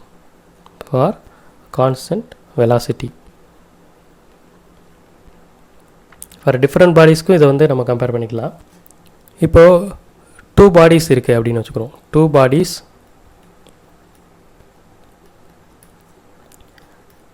Different masses, 2 bodies of different masses but same momentum வந்து இருக்குது அப்படின்னு வந்து வச்சுக்குவோம். அப்படின்னா என்ன அர்த்தம், 2 bodies of same momentum அப்படின்னா P அப்படின்னு சொல்லிக்கலாம். ஃபஸ்ட் பாடியோடைய மாஸ் வந்து m1, அதனுடைய வெலாசிட்டி v1 வச்சுக்குருவோம். செகண்ட் பாடியோட மாஸ் வந்து m2, அதனுடைய வெலாசிட்டி v2 அப்படின்னு வச்சுக்குருவோம். So m1 v1 is equal to m2 v2 அப்படின்னு சொல்லி எழுதிக்கலாம். இது வந்து கான்ஸ்டன்ட், ஏன்னா நம்மளுக்கு வந்து மொமெண்டம் வந்து சேம் அப்படின்னு வந்து சொல்லியிருக்கிறோம். ஸோ இது கான்ஸ்டன்ட்னா இந்த ரெண்டையை வச்சு ஒரு ரிலேஷன்ஷிப் வந்து எழுதிடலாம். v1 by v2 is equal to m2 by m1. So இதுலேருந்து என்ன தெரியுது அப்படின்னு கேட்டிங்கன்னா, இவர் velocity is inversely proportional to mass. So lighter mass வந்து அதிக வெலாசிட்டிலையும் அதிக மாஸ் வந்து கம்மியான வெலாசிட்டிலையும் வந்து போகுது. இந்த 2 பாடிஸை பொறுத்த வரைக்கும் 2 bodies ஆஃப் சேம் மொமெண்டம் அப்படிங்கிறதுனால சொல்கிறோம். ஸோ இதுக்கு வந்து கிராஃப் வந்து எந்த மாதிரி வரும் அப்படின்னு பார்த்தீங்கன்னா, velocity is inversely proportional to 1/m அப்படிங்கிறதுனால உங்களுடைய கிராஃப் வந்து இந்த மாதிரி வரும். இது வந்து பார்த்திங்கன்னா வெலாசிட்டி அண்டு மாஸுக்கு வந்து வரையணும். வெலாசிட்டி இங்கே வந்து மாஸ் இன்வெர்ஸ்லி ப்ரொபோஷனல்னால் உங்களுடைய கிராஃப் வந்து இந்த மாதிரி வரும். ஓகேவா? ஸோ இப்போ மொமெண்டம் வச்சு சும்மா ஒரு எக்ஸாம்பிள் ப்ராப்ளம்ஸ் வந்து பார்க்கலாம். என்னென்னு கேட்டிங்கன்னா சிம்பிளாக சொல்லலாம். ஒரு பார்ட்டிக்கல் வந்து அதனுடைய மாஸ் வந்து 2 kg இருக்குது. சரிங்களா? இது வந்து எக்ஸ் ஆக்சிஸில் ட்ராவல் பண்ணுது. ட்ராவலிங் எல்லாம் எக்ஸ் ஆக்சிஸ். ஒரு பார்ட்டிக்கலோடைய மாஸ் 2 kg இஸ் ட்ராவலிங் எல்லாம் X axis at 5 metre per செகண்டில் வந்து ட்ராவல் பண்ணுது. 5 மீட்டர் பர் செகண்டில் ட்ராவல் பண்ணுது. நம்ம வந்து என்ன கண்டுபிடிக்கணும் அப்படின்னு கேட்டிங்கன்னா மொமெண்டம் வந்து கண்டுபிடிக்கணும். இன் காம்பனன்ட் ஃபார்ம் வந்து கண்டுபிடிக்கணும். ஓகேவா? நம்மளுக்கு வந்து ஈஸியாக தெரியும். இந்த சம்லாம் நம்ம வந்து ஈஸியாக சால்வ் பண்ணிடலாம். சும்மா ஸ்டெப் பை ஸ்டெப்பாக போகிறதுக்காண்டி இது. Momentum P is equal to MV அப்படிங்கிறது தெரியும். M வந்து 2 kg. அதே மாதிரி அதனுடைய வெலாசிட்டி வந்து 5 மீட்டர் பர் செகண்ட் இன்னு ஐ கேப். சரியா? ஸோ இது வந்து எப்படி எழுதலாம்? P vector is equal to 10 I cap அப்படின்னு சொல்லி எழுதலாம். இது காம்பனன்ட் ஃபார்மில் அவங்க கேட்டிருக்கிறாங்க. அப்படிங்கிற பொழுது நம்ம என்ன சொல்லணும்? P vector is equal to 10 I cap plus 0 J cap அப்படிங்கிற மாதிரி சொல்லணும். சரியா? அடுத்த ஒரு question. A particle of mass 2 kg travels 37 degree from x-axis at 10 meter per second. Determine its linear momentum in component form I, j அப்படின்னு சொல்கிறாங்க. போனதில் வந்து நம்ம வந்து x-axisல தான் ட்ராவல் பண்ணிச்சு அப்படின்னு சொன்னாங்க. அதனால் நம்ம ஸ்ட்ரைட்டாக வந்து என்ன பண்ணிட்டோம்? மாஸ் இன்ட்டு வெலாசிட்டி வந்து போட்டு கண்டுபிடிச்சிட்டோம். ஸோ இப்போ இவங்க சொல்கிறத பார்த்தீங்கன்னா 10 metre per second 37 degree from x-axisல வந்து போயிட்டுருக்கு அப்படின்னு வந்து சொல்கிறோம். ஸோ சரி, இதுதான் x-axis அப்படின்னா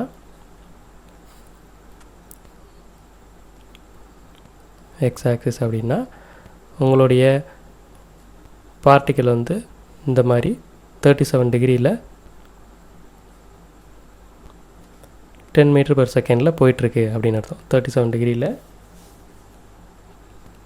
10 மீட்டர் பர் செகண்டில் போயிட்டுருக்கு அப்படின்னு வந்து அர்த்தம். ஸோ நம்ம வந்து இதனுடைய காம்பனன்ட் ஃபார்மில் நம்ம வந்து மொமெண்டம் வந்து கண்டுபிடிக்கணும்.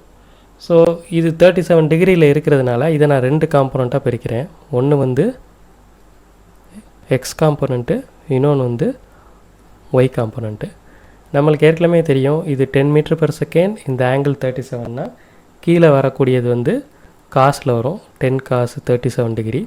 அதே மாதிரி இது வந்து 10 சைனு 37 டிகிரி. இப்போதைக்கு இப்படி ஞாபகம் வச்சுக்கோங்க. ஒரு வெக்டார், இந்த வெக்டார் கீழே ஆங்கிள்னால் இந்த ஆங்கிள் பக்கத்தில் வர்றது 10 காசில் வந்துடும். So 10 cos 37.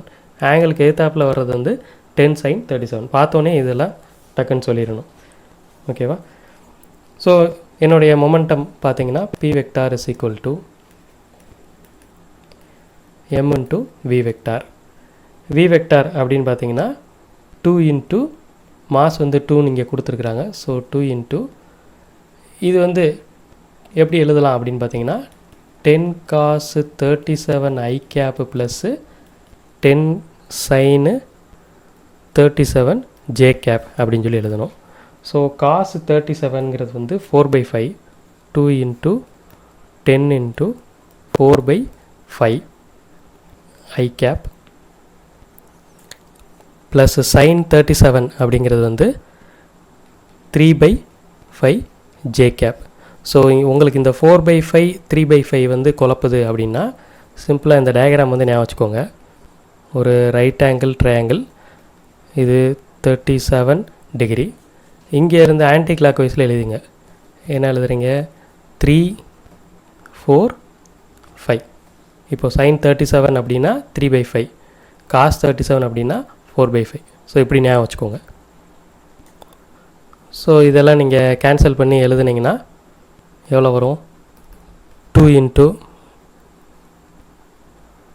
8 I cap plus 6 J cap. So 16 I cap plus 12 J cap. இதுதான் வந்து காம்பனன்ட் ஃபார்மு. ஸோ சிம்பிளாக எக்ஸ் ஆக்சிஸ் கொடுத்தனால பிரச்சனை இல்லை, காம்பனண்ட் இல்லாமல் எழுதிடலாம். இங்கே வந்து 37 டிகிரி ஃப்ரம் எக்ஸ் ஆக்சிஸ் அப்படின்னா 2 காம்பனண்ட்டாக கண்டுபிடிச்சி அதுக்கு வந்து இந்த மாதிரி வெக்டார் ஃபார்மில் காம்பனண்ட் ஃபார்மில் எழுதி சொல்லணும். ஓகேவா? ஸோ அடுத்த ஒரு question. A particle of mass 2 kg traveling along x-axis at 10 meter per second changes its velocity to 10 meter per second along y-axis in 5 seconds under the influence of force. Okay.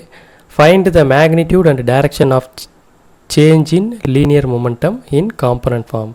Find the magnitude and direction of change in linear momentum in component form அப்படின்னு வந்து சொல்லியிருக்கிறாங்க. So இப்போ பார்த்தீங்கன்னா இங்கே இனிஷியலாக வந்து 2 kg at X axis 10 metre per செகண்டில் வந்து போயிட்டுருக்கு. ஸோ இனிஷியல் மொமெண்டம் வந்து நம்ம என்ன எழுதணும் அப்படின்னு கேட்டிங்கன்னா P initial is equal to 2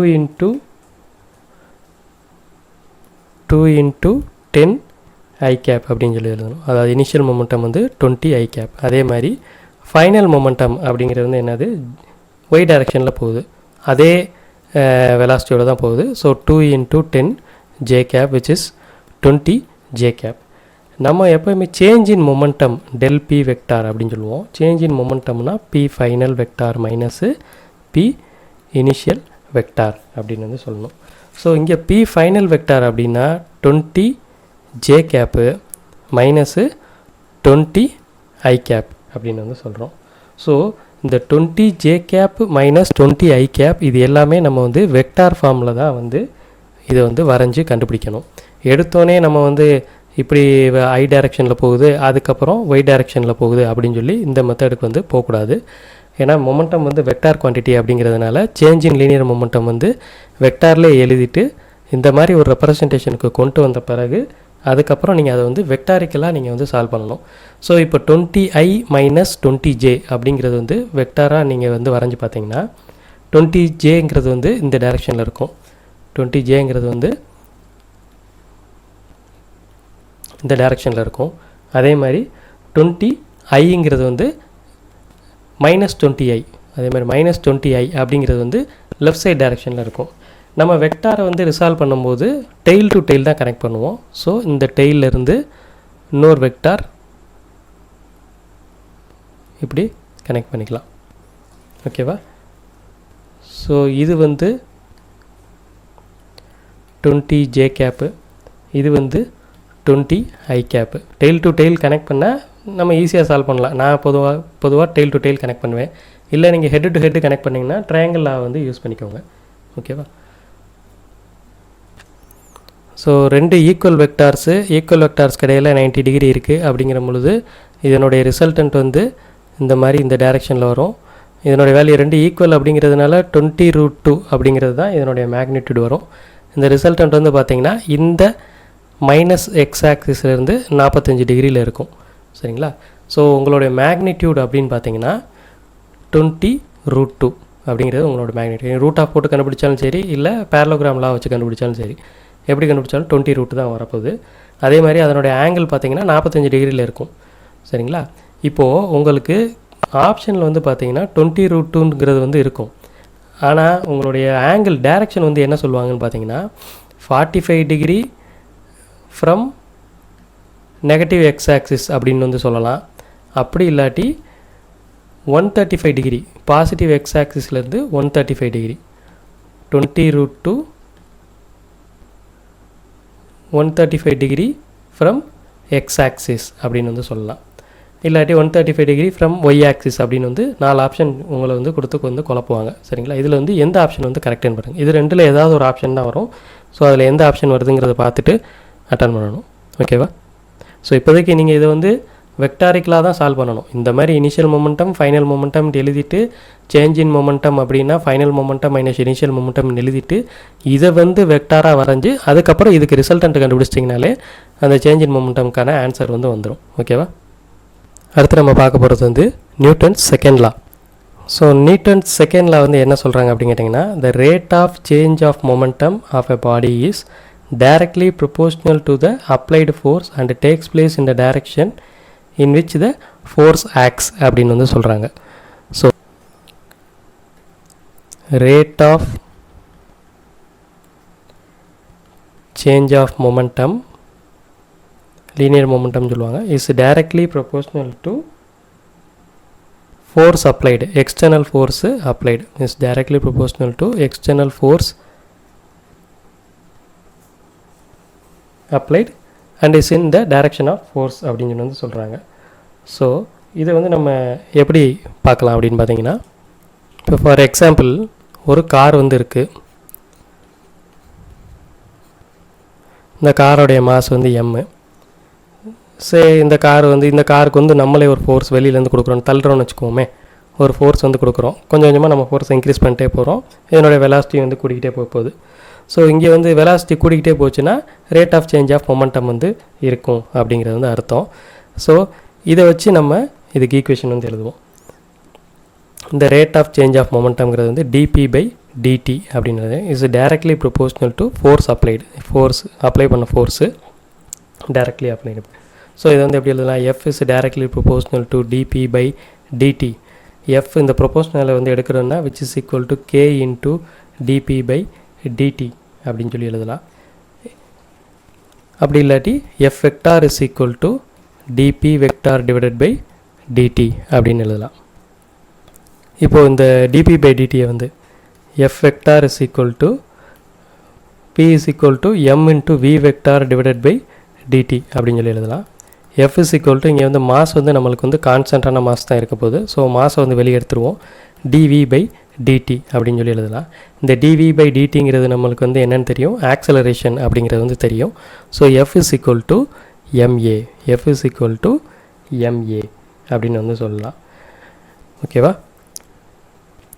இந்த F is equal to MA அப்படிங்கிற ஈக்குவேஷன் வந்து எப்போ வேலிட் அப்படின்னு பார்த்தீங்கன்னா only for constant mass.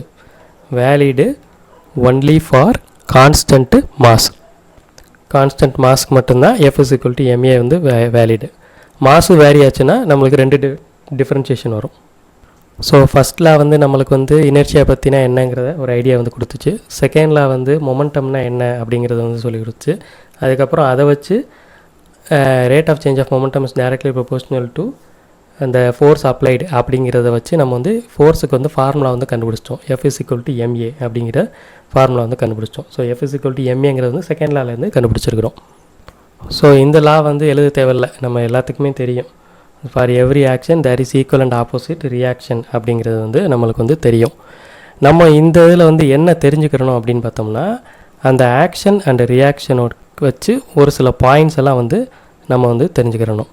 Action and reaction இந்த ரெண்டு ஃபோர்ஸை வந்து வச்சு ஒரு சில பாயிண்ட்ஸ் எல்லாம் தெரிஞ்சுக்கிறணும். ஆக்ஷன் ரியாக்ஷன் பேர் அப்படின்னு வந்து சொல்லலாம். ஆக்ஷன் ரியாக்ஷன் பேர் ஈக்குவல் அண்ட் ஆப்போசிட் ரியாக்ஷன் தானே சொல்கிறோம். அப்போ ஆக்ஷன் ரியாக்ஷன் பேர் அது வந்து எப்படி இருக்கும் அப்படின்னு பார்த்தீங்கன்னா சேம் மேக்னிடியூடில் இருக்கும். அது ரெண்டும் பார்த்தீங்கன்னா சேம் மேக்னிடியூடில் இருக்கும்.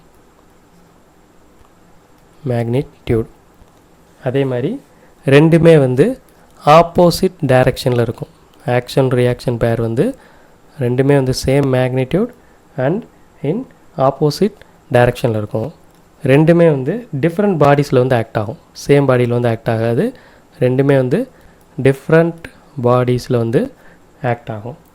ரெண்டுமே வந்து ஒரே நேரத்தில் ஆக்ட் ஆகும். ரெண்டுமே வந்து சைமல்டேனியஸ்லி ஒரே நேரத்தில் வந்து ஆக்ட் ஆகும். Simultaneously act on different bodies. அதே மாதிரி ரெண்டுமே வந்து ஆஃப் சேம் நேச்சர். ரெண்டுமே வந்து சேம் நேச்சர். ஓகேவா? ஸோ நம்ம இப்போ 3 லாஸ் வந்து பார்த்தாச்சு. இதை பேஸ் பண்ணி ப்ராப்ளம்ஸ் நிறையா வரும். அந்த ப்ராப்ளம்ஸ் எல்லாம் வேறு வேறு டைமென்ஷன்ஸில் இருக்கும். அதெல்லாம் எப்படி அப்படிங்கிறது வந்து பார்க்கலாம். ஸோ அதை பேஸ் பண்ணி டிஃப்ரெண்ட் டைப்ஸ் ஆஃப் ப்ராப்ளம்ஸ் வந்து வரும். அந்த ப்ராப்ளம்ஸ் எல்லாம் நம்ம சால்வ் பண்ணணும் அப்படின்னா இந்த ஃப்ரீ பாடி டயக்ராம் அப்படிங்கிறது வந்து தெரிஞ்சிருக்கணும். இந்த ஃப்ரீ பாடி டயக்ராம்னால் என்னென்னா அங்கே இருக்கக்கூடிய அந்த உங்களுக்கு வந்து பிளாக் வச்சு கேட்பாங்க, ரோப் வச்சு கேட்பாங்க, புள்ளி வச்சு கேட்பாங்க. ஸோ இதெல்லாம் எடுத்துக்கிட்டு நம்ம வந்து சிம்பிளாக ஒரு டயக்ராம் வந்து வரைவோம். இந்த பாயிண்டில் ஆக்ட் ஆகுது அப்படின்னு சொல்லிட்டு சிம்பிளாக ஒரு ஃப்ரீ பாடி டயக்ராம் ஃபோர்ஸஸை மட்டுமே வச்சு ஒரு டயக்ராம் வந்து வரைவோம். அந்த ஃபோர்ஸஸ் எல்லாம் டெய்ல் டு டெய்ல் கனெக்ட் பண்ணி அதை ஈஸியாக நம்ம வந்து ரிசால்வ் பண்ணிடுவோம். காம்பனன்ட் ஃபார்ம்லையோ அல்லது ஏதோ ஒரு ஃபார்மில் வச்சு நம்ம ரிசால்வ் பண்ணி ஆன்சர் வந்து கண்டுபிடிச்சிடலாம்.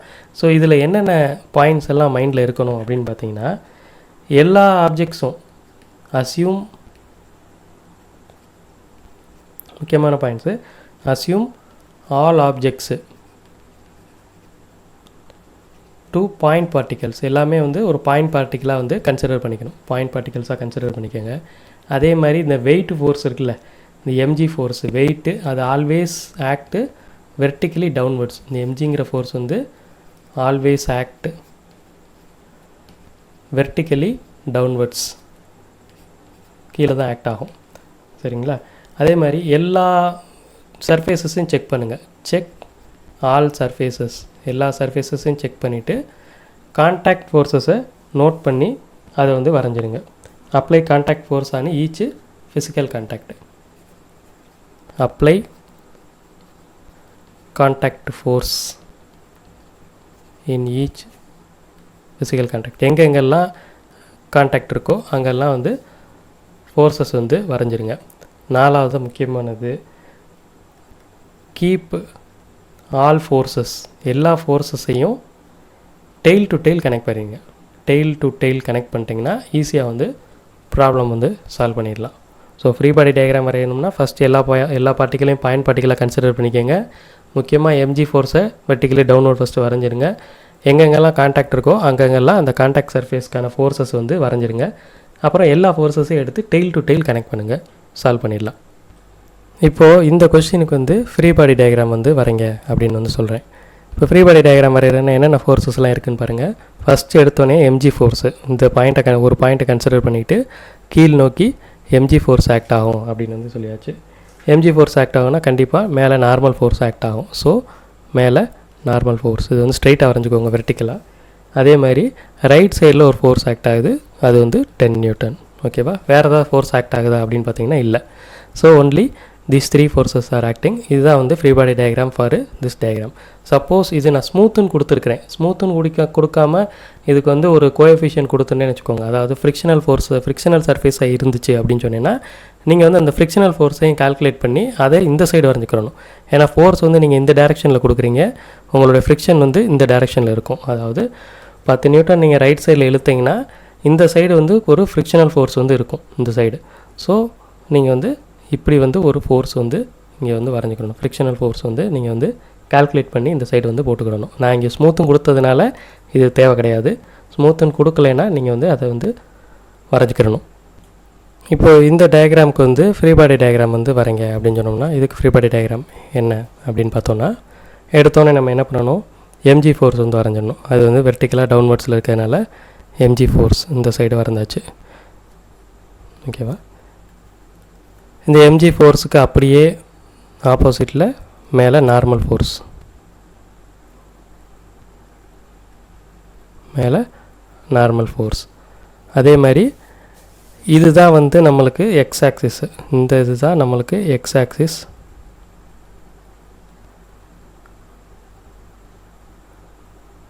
இந்த எக்ஸ் ஆக்சிஸ்லேருந்து 37 டிகிரியில் 25 நியூட்டன் அப்படின்னு சொல்லிட்டு ஒரு ஃபோர்ஸ் இருக்குது. 37 டிகிரியில் 25 நியூட்டன்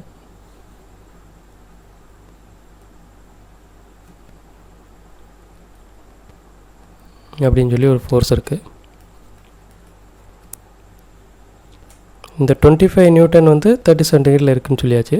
ஸோ இதை வந்து நம்ம 2 தான் சால்வ் பண்ணணும். வெர்டிக்கல் டைரெக்ஷனில் இந்த 25 நியூட்டனை ஹரிசாண்டல் டைரெக்ஷனில் இந்த 25 நியூட்டனை சால்வ் பண்ணோன்னா 25 cos 37 வரும். வெர்டிக்கல் டைரெக்ஷனில் அதை சால்வ் பண்ணோம்னா 25 sin 37 அப்படின்னு சொல்லி வரும். ஸோ இப்போ இதில் இருக்கிற ஃபோர்ஸஸ் எல்லாம் நம்ம வந்து ஹரிசாண்டல் அண்ட் வெர்டிக்கலாக ரிசால்வ் பண்ணோம்னா நம்மளுக்கு வந்து 2 ஈக்குவேஷன்ஸ் வந்து கிடைக்கும். ஹரிசாண்டலாக நம்ம ரிசால்வ் பண்ணுவோம்னு வச்சுக்கோங்களேன். ஹரிசாண்டலாக ரிசால்வ் பண்ணோன்னா நம்மளுக்கு வந்து ஹரிசாண்டலில் என்னென்ன ஃபோர்ஸஸ் இருக்குது அப்படின்னு பார்த்தீங்கன்னா ஒன்லி திஸ் 25 cos 37 அப்படிங்கிற ஒரே ஒரு ஃபோர்ஸ் மட்டும்தான் இருக்குது. ஸோ ஹரிசாண்டலில் எஃப் இன் எக்ஸ் டைரக்ஷன் வந்து பார்த்திங்கன்னா 25 cos 37 அப்படிங்கிறது மட்டும்தான் இருக்குது. அதே மாதிரி வெர்டிக்கலில் பார்த்திங்கன்னா வெர்டிக்கலில் மேலே என்னென்ன ஃபோர்ஸஸ்லாம் இருக்குதுன்னு பாருங்கள். 25 sin 37ம் நார்மலும் இருக்குது. 25 sin 37 ப்ளஸ் நார்மல் ஃபோர்ஸ் அது 2 இருக்குது. கீழே வந்து MG, so which is equal to mg அப்படின்னு வந்து எழுதணும். ஸோ இந்த மாதிரி நம்ம வந்து ஈக்குவேஷன்ஸ் வந்து ஃபார்ம் பண்ணணும். சப்போஸ் இந்த எம் வந்து நம்மளுக்கு கொடுத்துட்டாங்கன்னா எல்லா வேல்யூஸும் வந்து கால்குலேட் பண்ணிடலாம். ஓகேவா? இந்த எம் வந்து நம்மளுக்கு கொடுத்துட்டாங்கன்னா எல்லா வேல்யூஸும் வந்து கால்குலேட் பண்ணிடலாம். அதே மாதிரி இது வந்து 25 cos 37 அப்படின்னு வந்து சொல்லியிருக்கிறோம். 25 cos 37 அப்படின்னா இதை கால்குலேட் பண்ணோன்னா 25 × 4/5 20 நியூட்டன் வந்து வரும். ஸோ ரைட் சைடில் 20 நியூட்டன் ஃபோர்ஸ் வந்து இருக்குது. லெஃப்ட் சைடில் எந்த சைடும் ஃபோர்ஸ் இல்லை. ஸோ இது வந்து ரைட் சைடு வந்து மூவ் ஆகும் அப்படின்னு வந்து சொல்லிக்கலாம். இந்த மாஸ் கொடுத்தாங்கன்னா F = ma வச்சு ஆக்சலரேஷனும் கண்டுபிடிச்சிடலாம். ஓகேவா? ஸோ இங்கே பார்த்தீங்கன்னா ஒரு பிளாக்கை வந்து ஒருத்தர் வந்து இந்த டைரெக்ஷனில் இழுத்துட்டு போகிறாரு. 53 டிகிரி ஃப்ரம் எக்ஸ் ஆக்சிஸ் இழுத்துட்டு போகிறாரு. இதில் வந்து நம்ம வந்து என்ன கண்டுபிடிக்கணும் அப்படின்னு கேட்டிங்கன்னா டென்ஷன் இந்த ஸ்ட்ரிங்கும் நார்மல் ரியாக்ஷனும் வந்து கண்டுபிடிக்கணும். இவங்க வந்து என்ன சொல்கிறாங்க அப்படின்னு கேட்டிங்கன்னா block moves in 0.5 metre per second அப்படின்னு சொல்லி கொஸ்டினில் கொடுத்துட்றாங்க. block moves in 0.5 meter per second. 0.5 meter per second square அப்படின்னு சொல்லி கொடுக்குறாங்க. செகண்ட் ஸ்கொயர்னா இது வந்து ஆக்சலரேஷன் அப்படின்னு சொல்கிறாங்க. ஆக்சலரேஷன் ஏ இவங்க என்ன கொடுத்துருக்குறாங்க அப்படின்னு பார்த்தீங்கன்னா given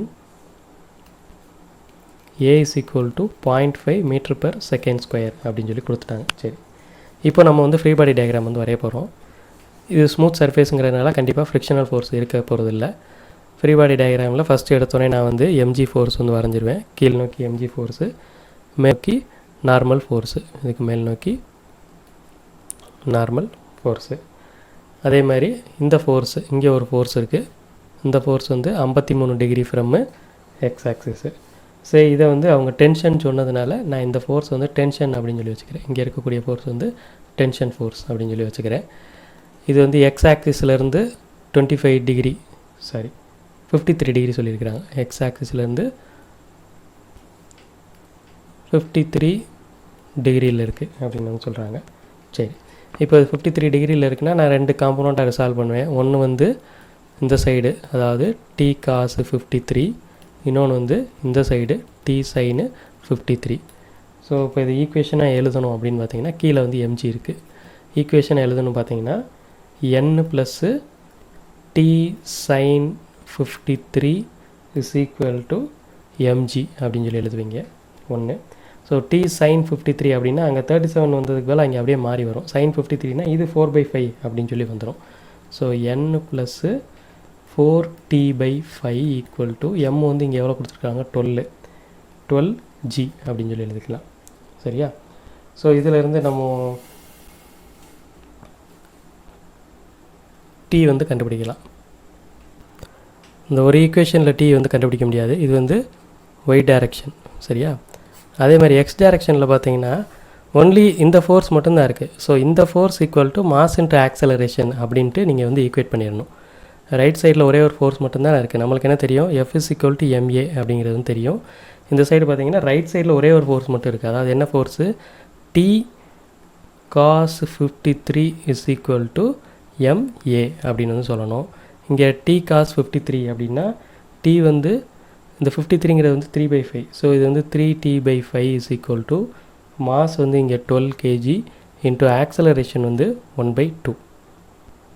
ஸோ இதெல்லாம் நீங்கள் சால்வ் பண்ணிங்கன்னா 6 இதெல்லாம் அடி கொடுத்தீங்கன்னா t is equal to 10 Newton அப்படின்னு சொல்லி வரும். t is equal to 10 Newton அப்படின்னு சொல்லி வரும்.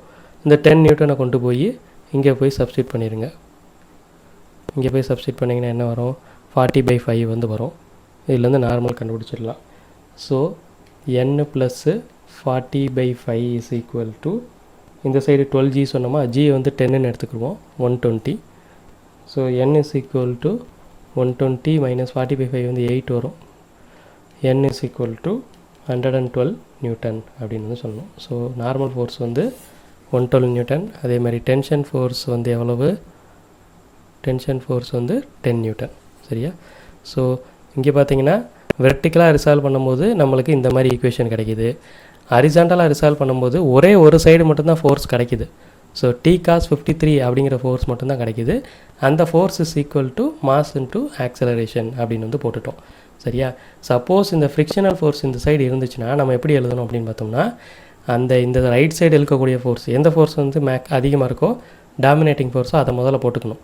ரைட் சைடு தான் நகருதுன்னா right side force, force F is equal to, so force F minus அந்த frictional force is equal to MA அப்படின்னு வந்து சேர்த்துக்கிடணும்.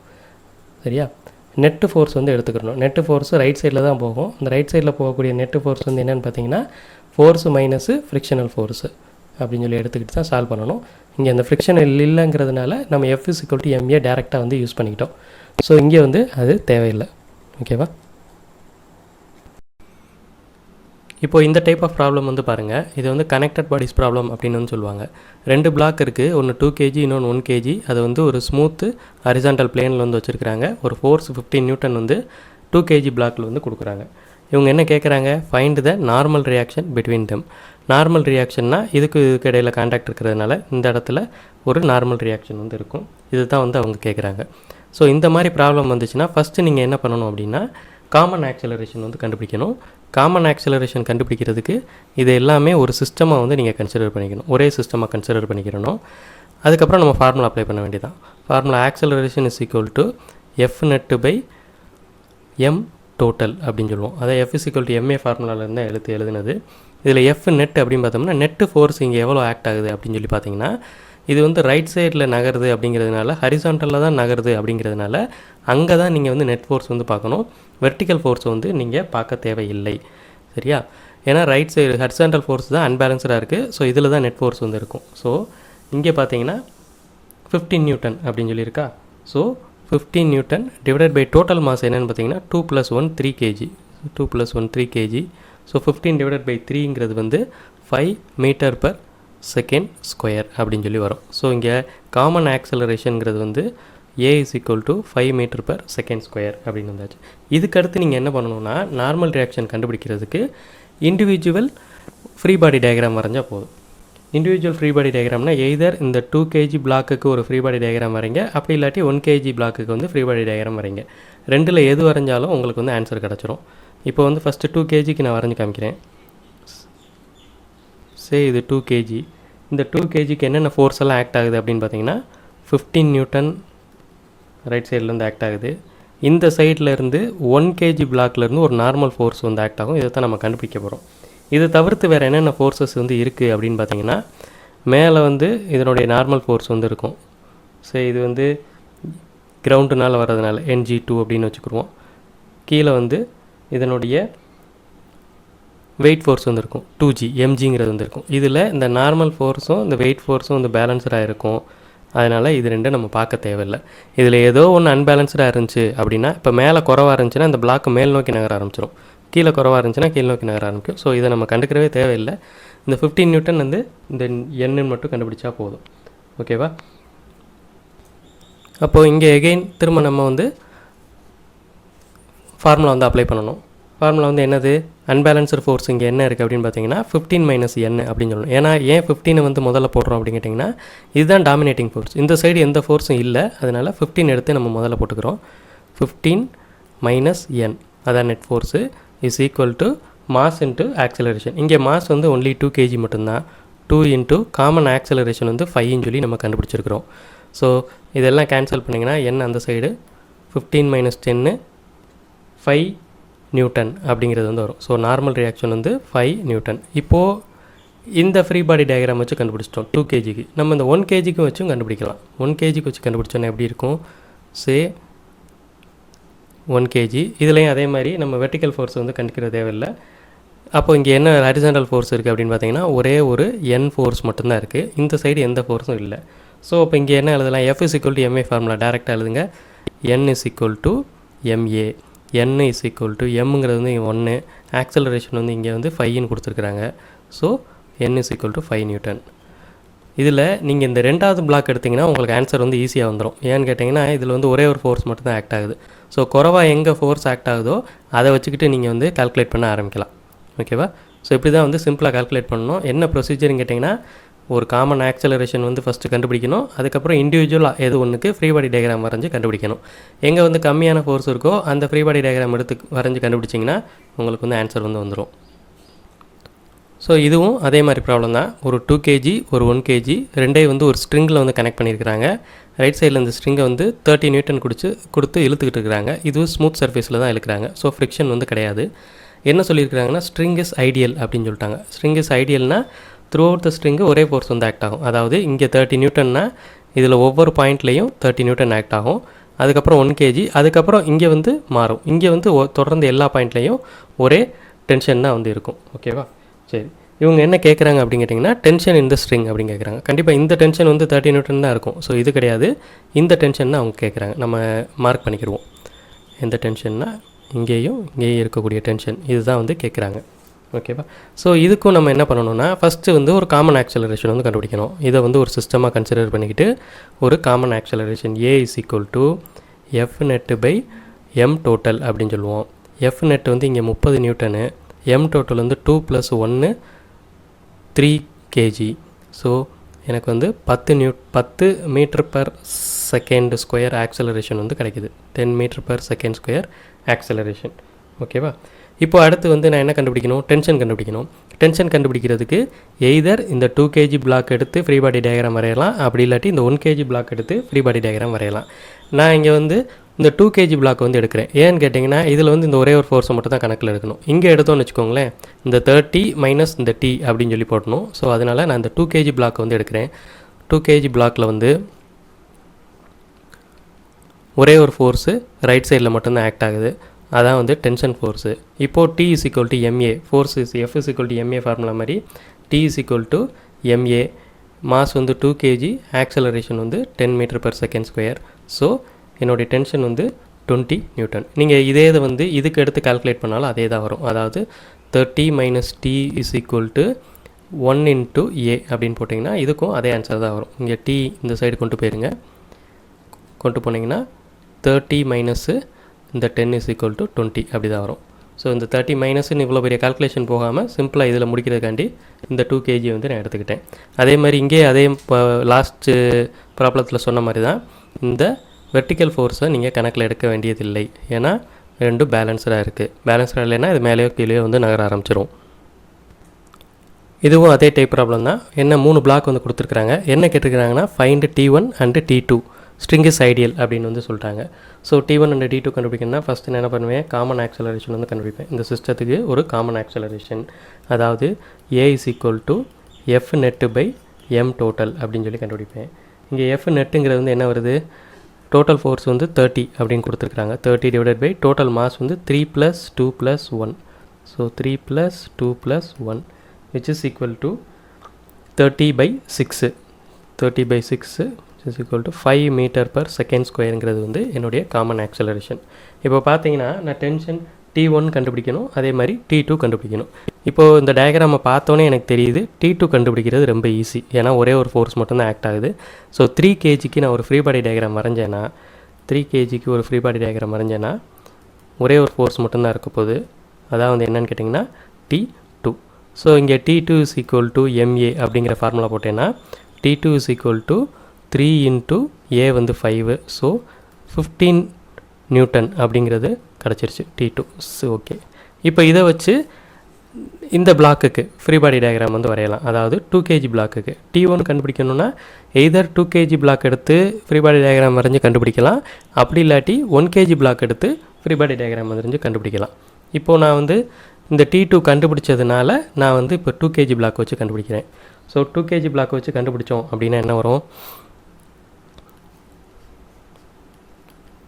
2 kg, இந்த சைடு வந்து T1 இருக்குது, இந்த சைடு வந்து T2 இருக்குது. இதில் வந்து ரைட் சைடு மட்டும்தான் ஃபோர்ஸ் 30 நியூட்டன் இருக்கிறதுனால ரைட் சைடு தான் நகரப்போகுது. ஸோ இங்கே டாமினேட்டிங் ஃபோர்ஸ் வந்து T1 தான். ஸோ நம்ம எப்படி எழுதணும் அப்படின்னு கேட்டிங்கன்னா T1 minus T2 is equal to MA, அதாவது 2 × இஸ் ஈக்குவல் டு MA 2 × 5. 2 × 5. இதில் T1 தான் நம்ம கண்டுபிடிக்க போகிறோம். T2 வந்து நம்ம கண்டுபிடிச்சிட்டோம் 15 நியூட்டன். ஸோ அந்த 15 நியூட்டன் அந்த சைடு போயிடுச்சுன்னா 10 + 15 Newton which is equal to 25 Newton. இதுதான் வந்து T1 உடைய ஆன்சர். நீங்கள் இதை வச்சு கூட கண்டுபிடிச்சிக்கலாம். இதை வச்சு கூட எடுத்தோன்னே நீங்கள் இதை வச்சு கண்டுபிடிச்சாலும் அதை வச்சு கண்டுபிடிச்சி காமிச்சிடுறேன். 1 kg, இந்த சைடு 30 நியூட்டன் இருக்குது, இந்த சைடு T1 இருக்குது. இதில் டாமினேட்டிங் ஃபோர்ஸ் வந்து 30 நியூட்டன்னா, 30 நியூட்டன்னா மொதல் ரைட் சைடில் இழுத்துட்டு போகுது. So 30 minus T1 is equal to இங்கே 1 kg, மாஸ் வந்து 1 × ஆக்சலரேஷன் வந்து 5. ஸோ எனக்கு T1 தேவை. T1 is equal to 30 minus 5 which is equal to 25 Newton. So எப்படி வேணால் நீங்கள் கண்டுபிடிக்கலாம். உங்களுக்கு எந்த டயக்ராம் எடுத்தால் ஈஸியாக சால்வ் பண்ண முடியும் அப்படின்னு தெரிஞ்சிச்சோ அதை வச்சு நீங்கள் வந்து ஈஸியாக சால்வ் பண்ணிக்கலாம். பெரும்பாலும் குறைவான ஃபோர்ஸு இருக்கக்கூடிய பிளாக் எடுத்துக்கிட்டிங்கன்னா ஈஸியாக சால்வ் பண்ணிடலாம். இந்த ப்ராப்ளம் பாருங்கள், இதுவும் அதே டைப் ப்ராப்ளம் தான். கொஞ்சம் திங்க் பண்ண வைப்பாங்க, வேறு ஒன்றும் இல்லை. இந்த மாதிரி ஒரு டயக்ராம் வந்து கொடுத்துட்டாங்க. கொடுத்துட்டு Fmax வந்து இவங்க கொடுக்கல, Fnet வந்து கொடுக்கல. என்ன கேள்வி கேட்குறாங்க அப்படின்னு பார்த்தீங்கன்னா, what should be the maximum force that can be applied if the breaking strength of the string is 20 Newton அப்படின்னு சொல்லிட்டாங்க. அதாவது 20 நியூட்டனுக்கு மேலே இந்த ஸ்ட்ரிங்கு போச்சுன்னா, இந்த ஸ்ட்ரிங் 20 நியூட்டனுக்கு மேலே போயிருச்சுன்னா இந்த இது வந்து ஸ்ட்ரிங் வந்து உடஞ்சி போயிடும் அப்படிங்கிறாங்க. ஸோ அப்போ நம்ம என்ன செட் பண்ணணும் அப்படின்னு கேட்டிங்கன்னா, இதனோட மேக்ஸிமம் டென்ஷன் வந்து 20 நியூட்டன் அப்படின்னு செட் பண்ணிக்கிறணும். இதை 20 நியூட்டன் செட் பண்ணிக்கிட்டு நம்ம இங்கே ஃபோர்ஸை வந்து நம்ம கால்குலேட் பண்ணணும். அவங்க அதானே கேட்குறாங்க, what should be the maximum force that can be applied அப்படின்னு சொல்லி கேட்குறாங்க. ஸோ என்ன ஃபோர்ஸ் அதிகமாக அப்ளை, இங்கே 20 நியூட்டன் இருந்தால் இருக்கிறது வரைக்கும் 20 நியூட்டன் வர வரைக்கும் என்ன ஃபோர்ஸ் அப்ளை பண்ணுவோம் அதான் கேட்குறாங்க. ஸோ இதை வந்து நம்ம ஈஸியாக வந்து கால்குலேட் பண்ணிடலாம். ஃபஸ்ட்டு வழக்கம் போல் நம்ம காமன் ஆக்சலரேஷன் கால்குலேட் பண்ணுவோம். A is equal to F net வந்து எனக்கு தெரியாது, டிவைடட் பை டோட்டல் மாஸ் வந்து 3 + 1 4. So A is equal to F net by 4 அப்படின்னு சொல்லி நம்ம தனியாக வச்சுக்கிடுவோம். A is equal to F net by 4 அப்படிங்கிறத தனியாக வச்சுக்கிடுவோம். இப்போ நான் வந்து என்ன பண்ண போகிறேன்னா 1 kg பிளாக் எடுக்க போகிறேன். ஏன்னா அதில் தான் வந்து ஃப்ரீ பாடி டயக்ராம் வரைஞ்சால் ஒரே ஒரு ஃபோர்ஸ் மட்டும் ஆக்ட் ஆகுது. ஸோ 1 kg பிளாக் வந்து எடுத்தேன்னா ரைட் சைடில் 20 நியூட்டன் அப்படிங்கிறது மட்டும் இருக்குது. ஸோ இதில் F is equal to MA formula apply பண்ணேன்னா T is equal to MA, T வந்து 20, M வந்து 1, ஆக்சலரேஷன் பார்த்திங்கன்னா F net by 4. ஸோ இதிலேருந்து நம்ம F net வந்து கண்டுபிடிச்சிடலாம். F net is equal to இந்த 4 மேலே போச்சுன்னா 80 ஆயிரும். So 80 Newton. ஸோ நீங்கள் என்ன பண்ணணும் அப்படின்னு கேட்டிங்கன்னா 80 நியூட்டனுக்கு மேலே இங்கே நீங்கள் ஃபோர்ஸை கொடுத்தீங்கன்னா இந்த ஸ்ட்ரிங் வந்து உடஞ்சி போயிடும். ஸோ மேக்ஸிமம் நீங்கள் வந்து 80 நியூட்டன் தான் இதுக்கு வந்து கொடுக்க முடியும். ஓகேவா? அடுத்து இங்கே பாருங்கள், அதே கொஸ்டின்னா என்ன பண்ணிட்டாங்கன்னா இங்கே 100 நியூட்டன் அப்படின்னு சொல்லி கொடுத்துட்டாங்க. நம்மளுக்கு தெரியும் அங்கே 80 நியூட்டன் வரைக்கும் தான் இந்த ஸ்ட்ரிங்கு தாங்கும் அப்படிங்கிறதும் தெரியும். இவங்க வந்து இப்போ 100 நியூட்டன் அப்படின்னு சொல்லி கொடுத்துட்டாங்க. What would happen with the system if the applied force is more than maximum permissible value அப்படிங்கிறாங்க. ஸோ 100 நியூட்டனுக்கு மேலே கொடுத்தா என்ன ஆகும் அப்படின்னு சொல்லி கேட்குறாங்க. ஸோ நம்ம அதை வந்து ப்ராப்ளமாகவே போட்டு பார்த்துட்டு என்ன செய்யும் அப்படிங்கிறது வந்து சொல்லுவோம். இப்போ வந்து நம்ம வந்து 100 நியூட்டன் கொடுக்குறாங்க அப்படின்னா காமன் ஆக்சலரேஷன் கண்டுபிடிக்கிறோம். A is equal to F net by 4M total அப்படின்னு சொல்லலாம். இங்கே F net அவங்க 100 கொடுத்துட்டாங்க. So 100 divided by 4 is equal to 25 m/s² அப்படின்னு சொல்லலாம். 25 m/s² வச்சுக்கிட்டு இதுக்கு நான் வந்து அந்த 1 kgக்கு நான் வந்து ஃப்ரீ பாடி டயக்ராம் வந்து வரைய போகிறேன். சே 1 kg இருக்குது, இந்த டென்ஷன் Tக்கு நான் வந்து கண்டுபிடிக்க போகிறேன். T is equal to MA அப்படிங்கிறது வந்து எனக்கு தெரியும். M வந்து இங்கே எவ்வளோ 1, ஆக்சலரேஷன் வந்து 25 which is equal to 25 Newton.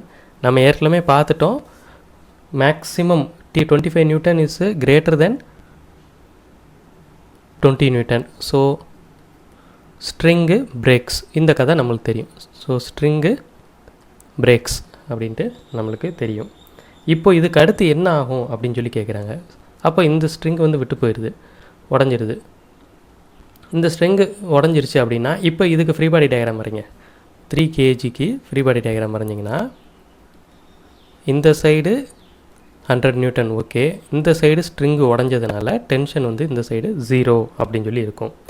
அப்போது இது வந்து எப்படி மூவ் ஆகும் அப்படின்னு பார்த்தீங்கன்னா இந்த இது வந்து acceleration A is equal to force 100 divided by mass வந்து 3. ஸோ 100/3 m/s² என்னுடைய 3 kg பிளாக் வந்து நகரும். இந்த ஆக்சலரேஷனில் 3 kg பிளாக் வந்து போகும் அப்படின்னு வந்து சொல்லணும்.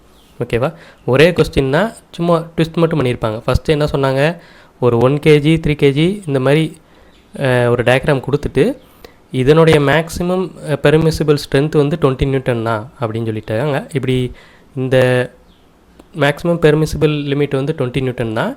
அப்போது மேக்ஸிமம் ஃபோர்ஸ் எவ்வளோ இருக்கும் அப்படின்னு சொல்லி கேட்குறாங்க. ஸோ நம்ம கண்டுபிடிச்சிட்டோம் 80 நியூட்டன். 80 நியூட்டன் வரைக்கும் இந்த சிஸ்டம் வந்து தாங்கும், பிரச்சனை எல்லாம் போகும் அப்படிங்கிறத நம்ம கண்டுபிடிச்சிட்டோம். அடுத்து இவங்க என்ன கேள்வி கேட்குறாங்கன்னா இதே கொஸ்டினுக்கு 100 நியூட்டன் அப்படின்னு சொல்லி கொடுத்துட்டு தனியாக கேட்குறாங்க. 100 நியூட்டன் கொடுத்து கேட்கும்போது என்ன ஆகும் அப்படின்னு சொல்லி கேட்குறாங்க. பெர்மிசிபிள் லிமிட்டை தாண்டி போச்சுன்னா என்ன ஆகும் அப்படின்னு கேட்குறாங்க. நம்ம நார்மலாக நம்மளுக்கு தெரியும் இது கட் ஆயிரும் அப்படிங்கிறதும் தெரியும். இது கட் ஆச்சுன்னா இந்த 3 kg பிளாக்கு என்ன ஆக்சலரேஷனில் போகும் அப்படிங்கிறத நம்ம சொல்லணும். ஓகேவா? சிம்பிள். இதில் இந்த கால்குலேஷன் வந்து தேவையில்லை, இருந்தால் உங்களுக்கு தெரிஞ்சுக்கிறணும் அப்படிங்கிறதுக்காண்டி சும்மா போட்டது. நம்ம ஸ்ட்ரைட்டாக இதுக்கே வந்துடலாம். அடுத்த கொஸ்டின் வந்து பாருங்கள், இது வந்து என்ன சொல்லியிருக்காங்க அப்படின்னா இது வந்து யூனிஃபார்ம் மேசிவ் ரோப் அப்படின்னு சொல்லியிருக்காங்க. ஒரு கனமான கயிறு இருக்குது. இந்த கயிறை வந்து 2 சைடு இழுக்கிறாங்க. இந்த சைடு 10 நியூட்டன், இந்த சைடு 10 நியூட்டனில் இழுக்கிறாங்க. ஒரு ஸ்மூத் சர்ஃபேஸில் வச்சு இழுக்கிறாங்க. நம்ம என்ன கண்டுபிடிக்கணும் அப்படின்னு கேட்டிங்கன்னா இந்த பாயிண்ட் ஏல என்ன டென்ஷன் அப்படின்னு சொல்லி கண்டுபிடிக்கணும். சரியா?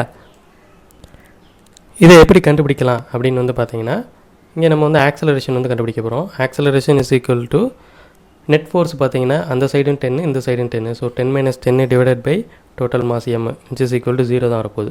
ஸோ இங்கே ஆக்சலரேஷன் வந்து 0 அப்படின்னு சொல்லி வந்துருச்சு. அப்படி இருந்தால் இந்த இடத்துல டென்ஷன் வந்து 0 ஆயிருமா அப்படின்னு கேட்டால் கிடையாது.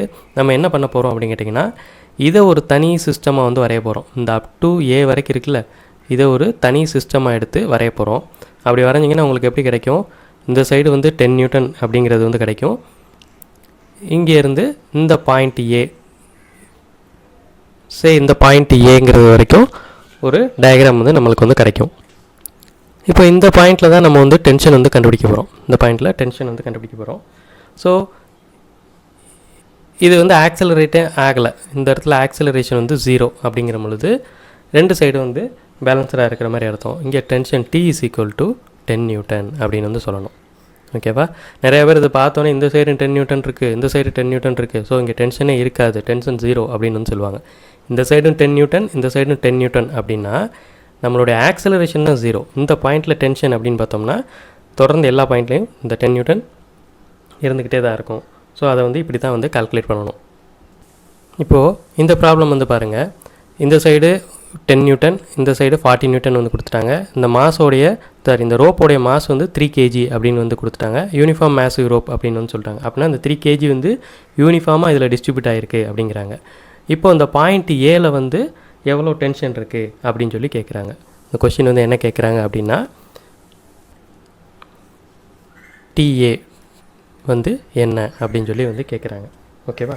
ஸோ இப்போ நம்ம என்ன பண்ணலாம், நம்ம இதுக்குன்ட்டு ஒரு தனி டயக்ராம் வந்து வரைஞ்சிக்கலாம். இதை வந்து ஒரு சிஸ்டம் எடுத்து வரைஞ்சிக்கலாம். அப்படி இல்லாட்டி இந்த 10 நியூட்டன் இதோட சேர்த்து ஒன்று வரைஞ்சிக்கலாம். நான் இப்போதைக்கு இதை எடுத்துக்கிறேன். இதுக்கு எடுத்து ஃப்ரீ பாடி டயக்ராம் வந்து வரைஞ்சேன்னா எனக்கு எப்படி வரும், ஸோ என்னோடய ரோப் இந்த மாதிரி இருக்கும், இந்த சைடு 40 நியூட்டன் இருக்கும், இந்த சைடு வந்து டென்ஷன் TA அப்படிங்கிறது வந்து இருக்கும். இப்போ இதில் என்ன பிரச்சனை அப்படின்னு கேட்டிங்கன்னா இதுக்கு லென்த் வந்து 1 மீட்டர் அப்படின்னு வந்து அவங்க கொடுத்துருக்குறாங்க. பட் இதுக்கான மாஸ் வந்து நம்மளுக்கு தெரியலை. ஸோ இந்த மாஸை கண்டுபிடிக்கணும் அப்படின்னா நம்மளுக்கு வந்து லீனியர் மாஸ் டென்சிட்டி லாம்டா அப்படின்னு ஒரு விஷயம் வந்து தெரியணும். லீனியர் மாஸ் டென்சிட்டி அப்படின்னு வந்து சொல்லுவோம். ஓகேவா? மாஸ் வந்து யூனிஃபார்மாக டிஸ்ட்ரிபியூட் ஆகிருக்கிறதுனால இந்த லாம்டா இஸ் ஈக்குவல் டு என்னென்னா total mass by total length. இங்கே டோட்டல் மாஸ் வந்து எவ்வளோ 3 kg, டோட்டல் லென்த் வந்து எவ்வளோ 3 மீட்டர். ஸோ என்னுடைய லாம்டா வந்து என்ன அப்படின்னு கேட்டிங்கன்னா 1 kg/மீட்டர். ஒரு மீட்டருக்கு 1 kg இருக்குது அப்படிங்கிறது வந்து தெரிஞ்சு போச்சு. ஸோ இங்கே வந்து லாம்டா பார்த்தீங்கன்னா 1 மீட்டர் இருக்குது. ஸோ இந்த 1 மீட்டருக்கு 1 kg தான் இங்கே வந்து இருக்க போகுது. ஸோ இப்போ இதுக்கு நான் வரைஞ்சேன்னா 40 - TA நியூட்டன்ஸில் அப்ளை பண்ணுறேன். 40 - TA is equal to mass into acceleration. 40 - TA mass வந்து எவ்வளோ அப்படின்னு கேட்டிங்கன்னா 1ன்னு நம்மளுக்கு தெரியும். இன்ட்டு ஆக்சலரேஷன் வந்து காமன் ஆக்சலரேஷன் வந்து கண்டுபிடிக்கணும். அதை நம்ம கண்டுபிடிக்காம விட்டுட்டோம். ஸோ இங்கே கண்டுபிடிச்சிருவோம். Common acceleration A is equal to F net by M total. F netங்கிறது வந்து 40 - 10 டிவைடட் பை டோட்டல் மாஸ் வந்து இங்கே எவ்வளோ 3 kg அப்படிங்கிறது வந்து தெரியும். ஸோ 30 டிவைடட் பை 3 10 மீட்டர்/செகண்ட் ஸ்கொயர் தான் இதனுடைய ஆக்சலரேஷன். ஸோ இங்கே 10 அப்படின்னு வந்து போட்டுருங்க. ஸோ இப்போ TA வந்து கால்குலேட் பண்ணிங்கன்னா 40 மைனஸ் இந்த 10, ஸோ 30 நியூட்டன் அப்படிங்கிறது வந்து கிடைக்கும். ஓகேவா? இப்போ இதே இது நீங்கள் வந்து இந்த பிளாக் சிஸ்டத்துக்கு எடுத்திங்கன்னா இந்த பக்கம் எடுத்திங்கன்னா இந்த மாதிரி வரும். 10 நியூட்டன், இந்த சைடு வந்து பாயிண்ட் TA எப்படி வரும், இந்த இடம் வந்து 2 மீட்டருங்கிறது வந்து வரும். இந்த 2 மீட்டருக்குன்னா நீங்கள் வந்து மாஸ் வந்து 2 kgன்னு எடுத்துக்கணும். ஏன்னா நம்மளுக்கு லாம்டா வந்து 1ன்னு வந்திருக்கு, அதனால் அதால் மல்டிப்ளை பண்ணிக்கணும். ஓகேவா? அதாவது நம்மளுக்கு என்ன தெரியும், lambda is equal to M/L அப்படிங்கிறது வந்து தெரியும். இங்கே லாம்டா வந்து நம்மளுக்கு 1ன்னு வந்து வந்திருக்கு. ஸோ 1 இஸ் ஈக்குவல் டு இதனுடைய மாஸ் தான் நம்ம கண்டுபிடிக்க போகிறோம். அந்த மாஸு டிவைடட் பை லென்த் வந்து 2 மீட்டர். ஸோ இங்கே மாஸ் வந்து 2 kg அப்படின்னு சொல்லி வரும். ஸோ இங்கே லாம்டாக்கு பதிலாக மாஸுக்கு பதிலாக நீங்கள் 2 kgன்னு மட்டும் சப்ஸ்டியூட் பண்ணி இந்த சைடில் இருக்கிறத வச்சு கண்டுபிடிச்சிங்கன்னா உங்களுக்கு சேம் ஆன்சர் தான் வந்து வரும். ஓகேவா? இங்கே முக்கியமானது வந்து என்னென்னா இந்த லாம்டா வந்து கண்டுபிடிக்க தெரியணும். இது வந்து யூனிஃபார்ம் மேசிவ் ரோப் அப்படின்னா மாஸ் வந்து யூனிஃபார்மாக டிஸ்ட்ரிபியூட் ஆகிருக்கு அப்படிங்கிறதுக்கு அர்த்தம். அதுக்கு வந்து ஃபஸ்ட்டு லேம்டா லீனியர் மாஸ் டென்சிட்டிங்கிறத வந்து கண்டுபிடிக்கணும். இந்த linear mass density lambda is equal to m/l total mass by length. அது என்னங்கிறத கண்டுபிடிச்சிட்டிங்கன்னா நீங்கள் எவ்வளோ தூரத்துக்கு எவ்வளோ லென்த் எடுக்கிறீங்களோ அந்த லென்த்துக்கு எவ்வளோ மாசுங்கிறத நீங்கள் வந்து கால்குலேட் பண்ணி கண்டுபிடிச்சிக்கலாம். ஓகேவா? இப்போது இந்த ப்ராப்ளம் வந்து பாருங்கள், அதே ரோப்பை வந்து வெர்டிக்கலாக வந்து தொங்க விட்டாங்க. இப்போ இதில் வந்து நம்மளுக்கு என்ன கேட்குறாங்க, மிடில் பாயிண்ட்டில் என்ன டென்ஷன் அப்படின்னு சொல்லி கேட்குறாங்க. மிடில் பாயிண்ட்னா இந்த பாயிண்ட் அப்படின்னு வந்து சொல்லலாம். இது மிடில் பாயிண்ட்டுனா கண்டிப்பாக நம்மளுக்கு இதுலேருந்து இது வரைக்கும் ஒரு 1.5 மீட்டரும் இதுலேருந்து இது வரைக்கும் ஒரு 1.5 மீட்டரும் அப்படின்னு சொல்லி பிரியுது அப்படின்னு சொல்லி நம்ம வந்து பிரிச்சுக்கிடலாம். ஓகேவா? இப்போது அதே மாதிரி இவங்க வந்து மாஸ் 3 kg, லென்த்து வந்து 3 மீட்டர் அப்படின்னு சொன்னாங்கன்னா லேம்டாவும் நம்ம சைடில் கால்குலேட் பண்ணி வச்சுக்கிறோம். Lambda is equal to total mass by length. Total mass வந்து நம்மளுக்கு வந்து எவ்வளோ கொடுத்துருக்குறாங்க, 3 kg கொடுத்துருக்குறாங்க. 3 kg டிவைடட் பை லென்த் வந்து 3 மீட்டர். ஸோ 1. ஸோ இது வந்து என்ன சொல்லலாம், 1 kg பெர் மீட்டர். ஒரு மீட்டருக்கு 1 kg இருக்கும் அப்படின்னு சொல்லலாம். அப்போ இந்த 1.5 மீட்டருக்குன்னா 1.5 kg இருக்கும் அப்படிங்கிறத நம்ம தெரிஞ்சுக்கிட்டோம். ஓகே, இப்போ வந்து நான் வந்து காமன் ஆக்சலரேஷன் வந்து கண்டுபிடிக்க போகிறேன். இது வந்து மேல் நோக்கி நகருது, இங்கே தான் கவனமாக இருக்கணும். இது வந்து எப்படி நகருது, வெர்டிக்கலாக மேல் நோக்கி நகருது. இங்கே வந்து காமன் ஆக்சலரேஷன் கண்டுபிடிக்கணும் அப்படின்னா A is equal to F net divided by total mass அப்படின்னு சொல்லலாம். இங்கே இந்த F நெட்டு தான் நம்ம வந்து ரொம்ப கவனமாக இருக்கணும். என்னன்னு கேட்டிங்கன்னா 60 நியூட்டன் மேல் நோக்கி இழுக்குது, ஆனால் இந்த ரோப்புடைய மாஸ் வந்து 3 kg இருக்குது. அப்போ அதனுடைய வெயிட் ஃபோர்ஸு கீழ் நோக்கி இழுக்கும், அதாவது 30 நியூட்டன் mg அப்படின்னு சொல்லலாம். விச் இஸ் ஈக்குவல் டு 3 × 10 அப்படின்னு சொல்லி 30 நியூட்டன் கீழ் நோக்கி இழுக்கும். அப்போது டாமினேட்டிங் ஃபோர்ஸ் வந்து இந்த 60 நியூட்டன் தான். 60 நியூட்டன் அதிகமாக இருக்கிறதுனால மேலே தான் போகுது. ஸோ நம்ம எப்படி எழுதணும்னா 60 minus this 30 divided by total mass வந்து எவ்வளோ கொடுத்துருக்குறாங்க, 3 kg அப்படின்னு வந்து கொடுத்துருக்குறாங்க. ஸோ இதை கால்குலேட் பண்ணிங்கன்னா 30/3 10 மீட்டர் per செகண்ட் ஸ்கொயர் அப்படிங்கிறது இதனுடைய காமன் ஆக்சலரேஷன். ஓகே, இப்போ நான் இந்த பாயிண்டில் டென்ஷன் கண்டுபிடிக்கணும் அப்படிங்கிறதுனால நான் என்ன பண்ண போகிறேன்னா இந்த கீழ் பகுதியை மட்டும் தனியாக பிரித்து எடுக்க போகிறேன். இந்த பகுதியை மட்டும் தனியாக இந்த மாதிரி பிரித்து எடுக்க போகிறேன். இப்படி பிரிச்சிட்டேன்னா எனக்கு டயக்ராம் வந்து எப்படி வரும் அப்படின்னு பார்த்தீங்கன்னா,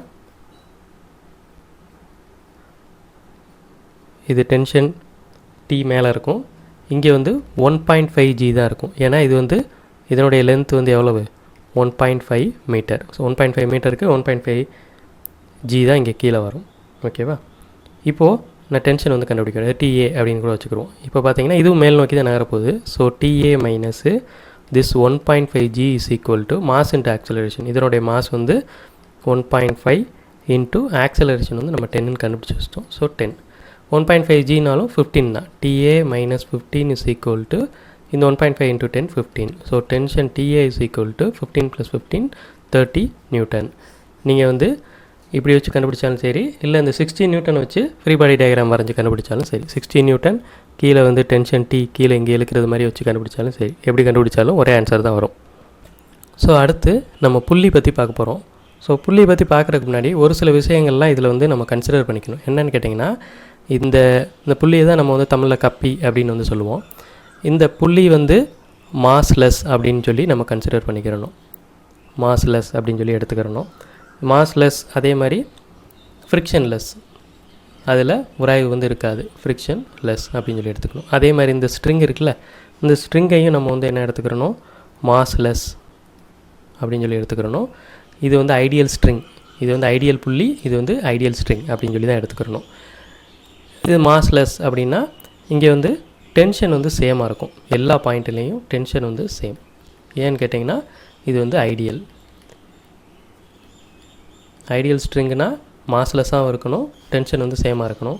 ஐடியல் புள்ளினா மாஸ்லெஸ்ஸாகவும் இருக்கணும், ஃப்ரிக்ஷன்லெஸ்ஸாகவும் இருக்கணும். ஸோ இப்படி தான் நம்ம வந்து கன்சிடர் பண்ணிக்கிறணும். அதே மாதிரி புள்ளி வந்து என்ன பண்ணும் அப்படின்னு கேட்டிங்கன்னா, changes the direction of applied force. புள்ளி வந்து changes the direction of applied force அப்படின்னு வந்து சொல்லணும். ஏன் அப்படின்னு கேட்டிங்கன்னா, இப்போ சாதாரணமாக ஒரு பிளாக் இருக்குது, இந்த பிளாக் வந்து நீங்கள் மேலே தூக்கணும் அப்படின்னா உங்களுடைய ஃபோர்ஸ் வந்து எந்த டைரெக்ஷனில் கொடுப்பீங்க, இந்த டைரெக்ஷனில் கொடுப்பீங்க. இப்போ அதே இது நான் புள்ளியில் கட்டி இழுக்கணும் அப்படின்னா, இங்கே புள்ளி வச்சிட்டேன்னா இந்த ஸ்ட்ரிங் இப்படி மேலே போயிட்டு இப்படி வரும், நான் என் ஃபோர்ஸ் வந்து இப்படி கொடுத்தா போதும். ஸோ புள்ளி changes the direction of applied force. நார்மலாக எப்படி நம்ம ஃபோர்ஸ் கொடுக்கணுமோ அதுக்கு ஆப்போசிட்டில் கொடுக்குற மாதிரி வரும் புள்ளியை பொறுத்த வரைக்கும்.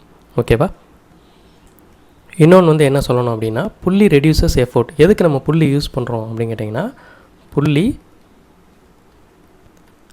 ரெடியூசஸ் எஃபோர்ட்டை வந்து நம்மளுக்கு கம்மி பண்ணும். எப்படி அப்படின்னு கேட்டிங்கன்னா, இந்த மாதிரி நான் ஒரு புள்ளி வச்சுட்டு, ஒரு பிளாக் வச்சுக்கிட்டு இதில் வந்து இப்படி புள்ளியில் கனெக்ட் பண்ணிக்கிறேன். இங்கே ஒரு புள்ளி, இங்கே நான் வந்து ஒரு ஃபோர்ஸ் கொடுத்து கீழ் நோக்கி இழுக்கிறேன்னு வச்சுக்கிடுவோம். இங்கே ஒரு ஃபோர்ஸ் கொடுத்து கீழ் நோக்கி இழுக்கிறேன் அப்படின்னு வச்சுக்கிடுவோம். ஸோ இந்த புள்ளி வந்து இந்த மாதிரி செட்டப்பில் இயங்கிட்டுருக்கு. இப்போ பார்த்தீங்கன்னா நம்ம ஐடியல் மாஸ்லெஸ் ஸ்ட்ரிங்குனால இங்கே எஃப்ங்கிற ஒரு ஃபோர்ஸ் கொடுத்தேன்னா த்ரூ அவுட் இந்த ஸ்ட்ரிங்கு இந்த இடத்துலையும் எஃப் தான் இருக்க போகுது. அதே மாதிரி இந்த இடத்துலையும் எஃப் தான் இருக்க போகுது. ஸோ எல்லா இடத்துலையும் எஃப் அப்படிங்கிறது மட்டும்தான் இருக்க போகுது. இப்போ பாருங்கள், இந்த பிளாக்கை மட்டும் கன்சிடர் பண்ணிங்கன்னா இந்த பிளாக் இப்படி இருக்குது. இதுக்கு மேலே 2 ஃபோர்ஸ் வந்து இழுக்குது, எஃப் அப்படின்னு சொல்லி இருக்குது. ஸோ நான் ஒரு எஃப் கொடுத்ததுனால எனக்கு 2 எஃப் அப்ளை பண்ணுது. இது வந்து 5 நியூட்டன் நான் ஃபோர்ஸ் கொடுத்தேன்னா இங்கே 10 நியூட்டன் அப்ளை ஆகும். ஸோ புள்ளி ரெடியூசஸ் எஃபோர்ட். அதனால தான் நம்ம வந்து மெயினாக புள்ளி வந்து யூஸ் பண்ணுவோம். ஓகேவா? இப்போது புள்ளி பிளாக் சிஸ்டம் வந்து பார்ப்போம். இதுக்கு முன்னாடி பார்த்தது வந்து புள்ளி, இப்போ பார்க்க போகிறது வந்து புள்ளி பிளாக் சிஸ்டம். அதாவது புள்ளியும் இருக்கும், அதில் பிளாக்கும் இருக்கும். ஸோ இந்த மாதிரி ஒரு புள்ளி 2 பிளாக் வச்சு கொடுத்துருந்தாங்கன்னா இந்த மிஷினுக்கு பேர் அட்வுட்ஸ் மிஷின் அப்படின்னு சொல்லுவாங்க. இந்த செட்டப்புக்கு பேர் அட்வுட்ஸ் மிஷின் அப்படின்னு வந்து சொல்லுவாங்க. இதில் வந்து என்னென்னலாம் கன்சிடர் பண்ணணும் அப்படின்னு பார்த்தீங்கன்னா, இந்த புள்ளி வந்து ஐடியல் புள்ளி அப்படின்னு சொல்லுவோம். அதாவது ஃப்ரிக்ஷன்லெஸ் புள்ளி. இது வந்து ஃப்ரிக்ஷன்லெஸ் புள்ளியாக கன்சிடர் பண்ணணும். இந்த மாதிரி சம்ம வந்தாலே இதெல்லாம் நீங்கள் கன்சிடர் பண்ணிக்கிறணும். அப்புறம் இந்த ஸ்ட்ரிங் அல்லது த்ரெட்டு, இந்த கயர் இருக்குல்ல, இது வந்து ஐடியல் த்ரெட் அப்படின்னு சொல்லி கன்சிடர் பண்ணணும். ஐடியல் த்ரெட் அப்படின்னு சொல்லி கன்சிடர் பண்ணணும். ஓகேவா? ஐடியல் த்ரெட்டுனா எல்லா பாயிண்ட்லேயும் வந்து டென்ஷன் வந்து சேமாக தான் இருக்கும். இந்த இடத்துல என்ன டென்ஷன் இருக்கோ அதே தான் இங்கேருந்து இது வரைக்கும் ஃபுல்லாக டென்ஷன் இருக்கும். இது வரைக்கும் அதே டென்ஷன் தான் இருக்கும். ஓகேவா? அதாவது இங்கேருந்து என்னென்ன டென்ஷன் இருக்கோ அதே தான் இந்த லாஸ்ட் வரைக்கும் இருக்கும். ஓகே, இப்போது இதுக்கு வந்து நான் ஒரு காமன் ஆக்சலரேஷன் வந்து கண்டுபிடிக்க போகிறேன். இது எல்லாமே ஒரே சிஸ்டமாக கன்சிடர் பண்ணிக்கிட்டு காமன் ஆக்சலரேஷன் கண்டுபிடிக்க போகிறேன். A is equal to F net divided by M total அப்படின்னு சொல்லணும். F net அப்படின்னு பார்த்தீங்கன்னா இங்கே வந்து M2 is greater than M1 அப்படின்னு நான் சொல்லிட்டேன். அப்படின்னா இந்த சைடு தான் கீழே இழுக்க போகுது. இந்த சைடு கீழே இழுக்குதுன்னா என்னோடய ஆக்சலரேஷன் இந்த டைரெக்ஷனில் தான் இருக்க போகுது. அதே மாதிரி இங்கே பார்த்தீங்கன்னா ஆக்சலரேஷன் இந்த டைரெக்ஷனில் தான் இருக்க போகுது. ஓகேவா? என் ஆக்சலரேஷன் இந்த டைரெக்ஷனில் இருக்குது. இந்த இடத்துல இந்த M2க்கு வந்து கீழே வந்து ஒரு வெயிட் ஃபோர்ஸ் வந்து ஆக்ட் ஆகும். அதான் வந்து M2G. அதே மாதிரி M1ல் வந்து ஒரு வெயிட் ஃபோர்ஸ் வந்து ஆக்ட் ஆகும். அதாவது M1G. ஓகேவா? இப்போ பாருங்கள், இது மொத்தமாக ஒரு சிஸ்டமாக கன்சிடர் பண்ணியிருக்கிறேன். கன்சிடர் பண்ணும்போது அதிகமான ஃபோர்ஸ் வந்து இந்த சைடு தான் கீழ் நோக்கி தான் இழுக்குது. அப்போ என்ன செய்வோம்? இந்த ஃபோர்ஸு மைனஸ் இந்த force divided by total mass அப்படின்னு சொல்லுவோம். ஒன்றும் இல்லை, இதை இப்படி கன்சிடர் பண்ணி பாருங்கள். இது ஒரு மாஸ் M1, இன்னொரு மாஸ் M2, இப்படி ரோப்பில் கனெக்ட் பண்ணியிருப்பட்டிருக்கு. இந்த சைடு நான் அதிகமான ஃபோர்ஸ் வந்து கொடுக்குறேன். ஒரு 20 நியூட்டன் கொடுக்குறேன். இந்த சைடு வந்து ஒரு 10 நியூட்டன் மட்டும் இருக்குது அப்படின்னு வச்சுக்கிடுவோம். இது பாருங்கள், இந்த செட்டப்பு அப்படியே மேலே இதை கொண்டு போய் அப்படியே ஒரு புள்ளி மேலே வச்சிங்கன்னா இந்த மாதிரி வந்துடும். ஸோ நம்ம இதுக்கு முன்னாடி பார்த்த ப்ராப்ளமே தான். நான் புள்ளியில் இருக்கிறது அப்படியே எடுத்து விரித்து காமிச்சிருக்கிறேன். ஸோ இப்போ 20 நியூட்டன் அதிகம். அப்போ இங்கே வந்து என்ன பண்ணுவோம்? A is equal to 20 minus 10 divided by total mass வந்து M1 plus M2 அப்படின்னு வந்து சொல்லுவோம். இது ஒரு எக்ஸாம்பிள் காண்டி மட்டும்தான், இதை கன்சிடர் பண்ண வேண்டாம். அப்போ இங்கே வந்து M2 is greater than M1 அப்படின்னு சொல்லியிருக்கிறேன். அப்போ M2G minus M1G அப்படின்னு வந்து போடணும். M2G minus M1G divided by total mass வந்து M1 plus M2 அப்படின்னு வந்து சொல்லணும். ஓகேவா? அப்போ ஆக்சலரேஷன், காமன் ஆக்சலரேஷனுக்கு ஒரு ஃபார்முலா எழுதுவோம். A is equal to M2 minus M1 multiplied by G divided by M1 plus M2. இதை மட்டும் நீங்கள் ஞாபகம் வச்சுக்கிட்டா போதும். ஆக்சலரேஷன் ஒரு புள்ளி பிளாக் சிஸ்டத்தில் வந்து A is equal to M2 minus M1 into G divided by M1 plus M2. சரியா? சரி, இப்போ டென்ஷன் கண்டுபிடிக்க போகிறேன். டென்ஷன் வந்து த்ரூ அவுட் த ரோப் வந்து சேமாக தான் இருக்க போகுது. இங்கே என்ன டென்ஷன் இருக்கோ அதே தான் இங்கேயும் இருக்க போகுது. ஸோ நான் வந்து ஏதாவது ஒரு பிளாக் எடுத்துக்கிட்டு அதுக்கு ஃப்ரீ பாடி டயக்ராம் வந்து வரைய போகிறேன். இப்போ நான் வந்து M2 கூட எடுத்துக்கிறேன். M2 எடுத்துகிட்டு ஃப்ரீ பாடி டயக்ராம் வரைஞ்சோன்னா மேலே வந்து டென்ஷன் இருக்குது, கீழே வந்து M2G இருக்குது, ஆக்சலரேஷன் இந்த டைரெக்ஷனில் இருக்குது, அதிகமான ஃபோர்ஸ் இது தான். அப்போது இங்கே வந்து எப்படி எழுதலாம்? M2G minus T dominating force இதுங்கிறதுனால M2G minus T is equal to MA mass into acceleration, அதாவது M2 இன்ட்டு A. ஓகேவா? இப்போது இந்த ஏக்கு பதிலாக நீங்கள் வந்து இதை வந்து சப்ஸ்டிட் பண்ணணும். இந்த ஏக்கு பதிலாக கண்டுபிடிச்ச ஏ வந்து சப்ஸ்டிட் பண்ணிங்கன்னா உங்களுக்கு ஒரு ஆன்சர் கிடைக்கும். அதை நான் ஸ்ட்ரைட்டாகவே எழுதிடுறேன், நீங்கள் சப்ஸ்டிட் பண்ணி பார்த்துக்கோங்க. அது நம்மளுக்கு தேவையில்லை, நம்மளுக்கு இருந்தாலும் நீங்கள் தனியாக செஞ்சு பார்த்துக்கோங்க. இப்போதைக்கு நான் ஸ்ட்ரைட்டாக எழுதிடுறேன். இந்த ஆக்சலரேஷன் இதில் சப்ஸ்டியூட் பண்ணி டென்ஷன் கண்டுபிடிச்சிங்கன்னா T is equal to 2m1 m2 divided by m1 plus m2 into G. ஓகேவா? ஸோ ஒரு புள்ளி பிளாக் சிஸ்டத்தில் tension T is equal to 2m1 m2 divided by m1 plus m2 G அப்படின்னு சொல்லலாம். அவ்வளோதான் இந்த புள்ளி பிளாக்கில் கண்டுபிடிக்க வேண்டியது. இதை தவிர்த்து இன்னொன்று என்னன்னு கேட்டிங்கன்னா ப்ரெஷர் ஆன் புள்ளி அப்படின்னு சொல்லுவாங்க. இந்த புள்ளியில் எவ்வளோ ப்ரெஷர் இருக்கும் அப்படின்னு சொல்லி கேட்பாங்க. ஸோ அதை எப்படி கண்டுபிடிக்கலாம் அப்படின்னு கேட்டிங்கன்னா, சரி ப்ரெஷருங்கிற பொழுது இந்த இடத்துல கண்டுபிடிப்போம். இந்த ப்ரெஷர் இஸ் ஈக்குவல் டு இங்கே ஒரு டென்ஷன் போகும், இங்கே ஒரு டென்ஷன் நம்ம இப்படி சொல்லுவோம். ஸோ 2 இன்ட்டு T தான் ப்ரெஷர். ஸோ ப்ரெஷர் ஆன் புள்ளி, ப்ரெஷர் ஆன் புள்ளி P is equal to 2T. 2Tனா ஏற்கனவே நம்ம இங்கே T கண்டுபிடிச்சிட்டோம். So 4 into M1 M2 divided by M1 plus M2 G அப்படின்னு வந்து சொல்லணும்.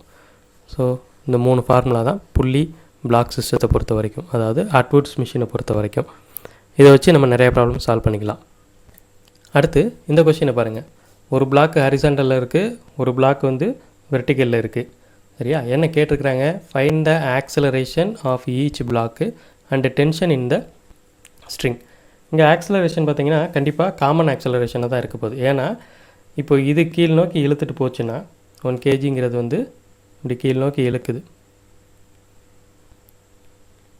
இப்படி இழுத்துட்டு போகும்போது இது வந்து இந்த சைடு தான் வரப்போகுது. ஸோ ஆக்சலரேஷன் வந்து பார்த்திங்கன்னா ரெண்டுலேயுமே காமன் ஆக்சலரேஷன் தான் வரும். ஆக்சலரேஷன் இங்கேயும் ஆக்சலரேஷன் சேமாக தான் வரும்.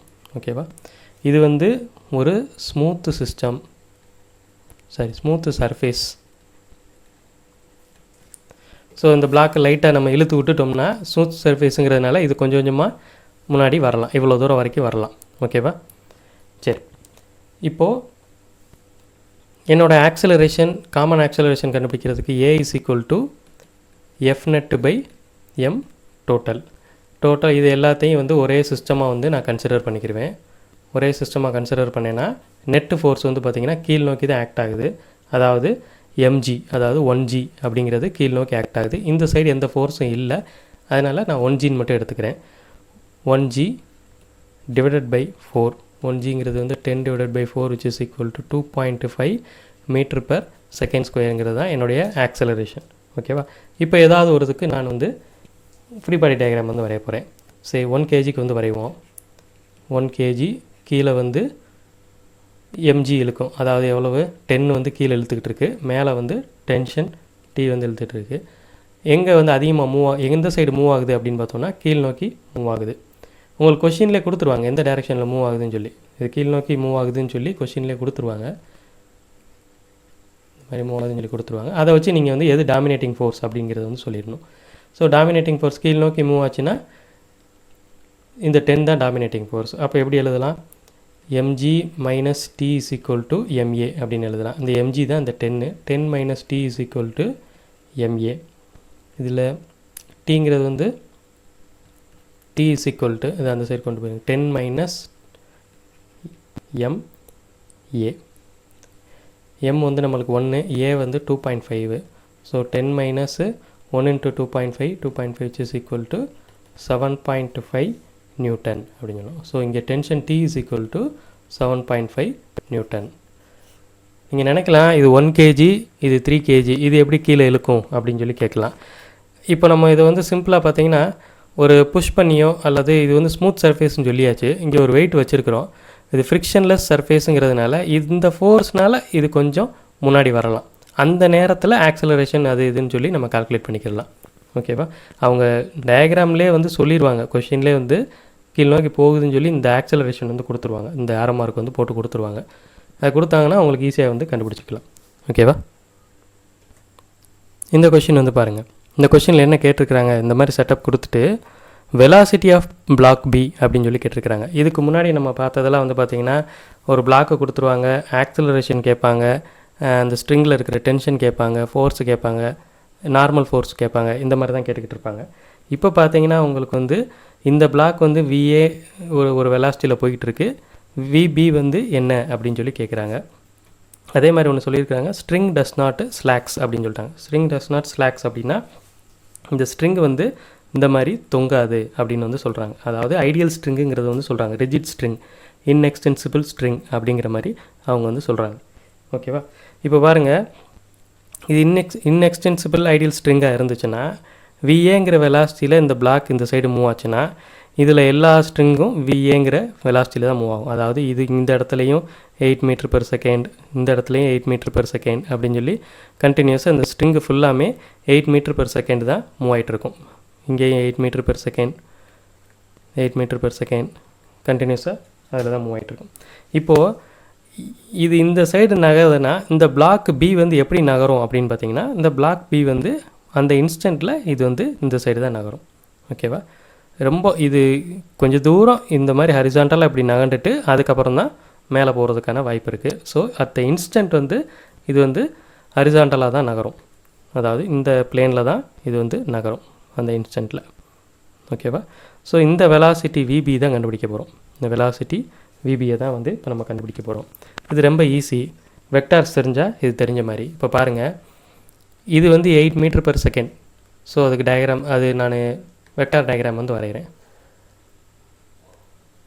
8 m/s இந்த வெக்டார் இங்கே இருக்குது. இந்த வெலாசிட்டி பார்த்திங்கன்னா விபி வந்து இந்த சைடு வந்து போயிட்டுருக்கு. விபி வந்து இந்த சைடு போயிட்டுருக்கு. இது ரெண்டுக்கு இடையில் வந்து 37 டிகிரி அப்படின்னு சொல்லி கொடுத்துருக்குறாங்க. நம்ம ஏற்கனவே சால்வ் பண்ண நம்மளுக்கு தெரியும். என்னன்னு கேட்டிங்கன்னா, ஒரு ஏ வெக்டார் ஆங்கிள் வந்து தீட்டா அப்படின்னு இருந்துச்சுன்னா இது வந்து நம்ம என்ன சொல்லுவோம், ஏ காஸ் தீட்டா அப்படின்னு வந்து சொல்லுவோம். சரியா? இப்போ அதே மாதிரி இங்கே விபி வெக்டார் இருக்குது, இது தீட்டா அப்படின்னு சொல்லியிருக்கு. அப்போது இது வந்து என்னவாக இருக்கும் அப்படின்னு கேட்டிங்கன்னா விபி காசு 37 டிகிரி அப்படின்னு வந்து சொல்லுவோம். ஓகேவா? அதே மாதிரி இது இன்னொரு காம்பனண்ட்டாக ரிசால்வ் பண்ணோன்னா இந்த மாதிரி இந்த சைடு வரும். இது வந்து விபி சைன் 37 அப்படின்னு வந்து சொல்லுவோம். நம்மளுக்கு வந்து அது தேவையில்லை, இதை வச்சு மட்டுமே சால்வ் பண்ணிக்கிடலாம். இப்போது இந்த VB cos 37 is equal to 8 m/s அப்படின்னு சொல்லி எழுதலாமா? ஆக்சுவலாக இந்த இதில் என்ன வெலாசிட்டிங்கிறது நம்ம கண்டுபிடிச்சிட்டோம். 8 m/s அவங்க கொடுத்துட்டாங்க. விச் இஸ் ஈக்குவல் டு இந்த விபி வந்து அந்த காம்பனண்ட்டில் எழுதுகிறோம். அலாங் தட்டு 8 m/s காம்பனண்ட்டில் எழுதணும்னா விபி காசு 37 அப்படின்னு வந்து சொல்லுவோம். இப்போ காஸ் 37 அப்படிங்கிறது வந்து 4/5. காஸ் 37ங்கிறது வந்து 4/5. இது குழப்புச்சுன்னா ஏற்கனவே இந்த ட்ரையாங்கிள் வந்து நம்ம சொல்லியிருக்கிறோம் 3, 4, 5. இது 37 அப்படின்னா சைன் 37னா 3/5, காஸ் 37னா 4/5 அப்படின்னு வந்து சொல்லியிருக்கிறோம். 8 இஸ் ஈக்குவல் டு, இப்போது விபி இஸ் ஈக்குவல் டு எவ்வளோ வரும் கால்குலேட் பண்ணுங்கள். 40 divided by 4 which is equal to 10 m/s. So இந்த பிளாக் வந்து 10 m/s இந்த சைடு ரைட் சைடு வந்து போகும். 10 m/s வெலாசிட்டியில் ரைட் சைடு லெஃப்ட் சைடு வந்து போகும். லெஃப்ட் சைடு வந்து போகும். ஓகேவா? ஸோ இது சிம்பிள் கால்குலேஷன் தான். இது வெலாசிட்டி கொடுத்துருக்குறாங்கன்னு சொல்லி பயப்பட வேணாம். வெலாசிட்டி இங்கே வந்து 8 m/s அப்படின்னு சொல்லி கொடுத்துருக்குறாங்க. ஸ்ட்ரிங் டஸ் நாட் ஸ்லாக்ஸ் அப்படின்னு சொல்லி ஒரு விஷயம் வேறு சொல்லியிருக்கிறாங்க. வெலாசிட்டி ஆஃப் பிளாக் பி வந்து கண்டுபிடிக்க சொல்கிறாங்க. ஸோ இது இந்த சைடு இழுத்துட்டு போனோன்னா அந்த இன்ஸ்டண்ட்டில் இந்த பிளாக்கோடைய வெலாசிட்டி வந்து லெஃப்ட் சைடில் இந்த டைரெக்ஷனில் தான் போகும். ஸோ இதை வந்து இந்த 8 m/s இது ஐடியல் ஸ்ட்ரிங்குங்கிறதுனால த்ரூ அவுட் த ஸ்ட்ரிங் வந்து 8 m/s தான் அதுவும் நகண்டுகிட்டு இருக்கும். ஸோ அதை வச்சு இந்த வெக்டார் கால்குலேஷன் வச்சு நம்ம விபிங்கிறது வந்து என்னங்கிறத கண்டுபிடிச்சிட்டோம். VB is equal to 10 metre per second in minus I direction அப்படின்னு கூட சொல்லிக்கலாம். ஓகேவா? இங்கே பாருங்கள், இதுவும் வந்து அதே மாதிரி ப்ராப்ளம் தான். என்னென்னா 2 பிளாக் இருக்குது, ஒரு புள்ளியில் கட்டி விட்டாங்க. இந்த பிளாக் வந்து 10 மீட்டர் பெர் செகண்ட் ரைட் சைடில் போயிட்டுருக்கு. இந்த பிளாக் வந்து 10 மீட்டர் பெர் செகண்ட் லெஃப்ட் சைடில் போயிட்டுருக்கு. திரும்ப சொல்கிறேன். இந்த பிளாக் வந்து 10 மீட்டர் பெர் செகண்ட் லெஃப்ட் சைடில் வந்து போய்கிட்டு இருக்கு. இவங்க என்ன கேட்குறாங்க அப்படின்னு கேட்டிங்கன்னா வெலாசிட்டி ஆஃப் பிளாக் பி வந்து கேட்குறாங்க. ஓகேவா? வெலாசிட்டி ஆஃப் பிளாக் பி வந்து கேட்குறாங்க. ஸோ அட் த இன்ஸ்டன்ட் இது இப்படி நகரும்போது இந்த பிளாக் பி வந்து இந்த சைடு தான் நகரும். இந்த சைடு தான் நகரும். ஓகேவா? இந்த வெலாசிட்டி விபி தான் வந்து இவங்க கேட்குறாங்க. சரி, இதை எப்படி கால்குலேட் பண்ணலாம் அப்படின்னு பார்த்தீங்கன்னா, இப்போ பாருங்கள், 10 மீட்டர் பெர் செகண்ட் இந்த சைடு லெஃப்ட் சைடு போயிட்டுருக்கு. இந்த சைடு ஸ்ட்ரிங் வந்து இந்த சைடு போயிட்டுருக்கு. இந்த ஸ்ட்ரிங்குக்கும் இந்த எக்ஸ் ஆக்சிஸுக்கும் இடையில் 53 டிகிரி இருக்குது. சரியா? இப்போது இதை அப்படியே இந்த சைடு எக்ஸ்டெண்ட் பண்ணுங்கள்.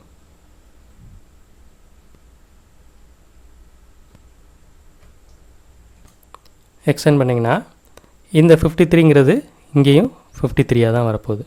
ஓகேவா? ஸோ இப்போ இது 10 மீட்டர் பெர் செகண்டு, இது 53 டிகிரி. அப்போ என்ன சொல்லியிருக்கிறோம் நம்ம இதுக்கு முன்னாடி வெக்டாரில்? இது வந்து 10 cos 53 அப்படின்னு வந்து சொல்லுவோம். இதிலே வந்து இன்னொரு காம்பனண்ட்டு இப்படி வரைஞ்சிங்கன்னா அது வந்து 10 sin 53 அப்படின்னு சொல்லி வரும். இது நம்மளுக்கு தேவையில்லை, ஏன்னா நம்ம அலாங் த ஸ்ட்ரிங் தான் நம்ம என்னங்கிறத கண்டுபிடிக்க போகிறோம். ஸோ இது வந்து 10 cos 53 அப்படிங்கிறது வந்து தெரிஞ்சிருச்சு. அப்போது இது வந்து என்ன வெலாசிட்டியில் போகும்னா 10 cos 53 அப்படிங்கிற வெலாசிட்டியில் போகும். ஸோ இங்கேயும் 10 cos 53, அப்படியே ஒவ்வொரு பாயிண்ட்லேயும் 10 cos 53, இங்கேயும் 10 cos 53, இங்கேயும் 10 cos 53. ஓகேவா? இப்போ அடுத்து இங்கே பாருங்கள், இது விபி, இது 37 டிகிரி. இது ஏற்கனவே நம்ம போனதில் கால்குலேட் பண்ணது தான். விபி இது வந்து 37 டிகிரி. அப்போ இது வந்து என்ன வரும்? விபி cos 37 அப்படின்னு வந்து சொல்லலாம். ஸோ அப்போது இந்த 10 cos 53 is equal to VB cos 37 அப்படின்னு சொல்லி போடணும். 10 cos 53 degree is equal to VB cos 37 degree. ஓகேவா? 10 இன்ட்டு cos 53ங்கிறது வந்து 3/5. இதுக்கு ட்ரையாங்கிள் வந்து எப்படி வரும் அப்படின்னு பார்த்தீங்கன்னா 3, 4, 5. இங்கே வந்து 53 டிகிரி. 53 டிகிரிக்கு 3, 4, 5 இப்படி எழுதணும். 37 டிகிரிக்கு 3, 4, 5 இப்படி எழுதணும். ஓகேவா?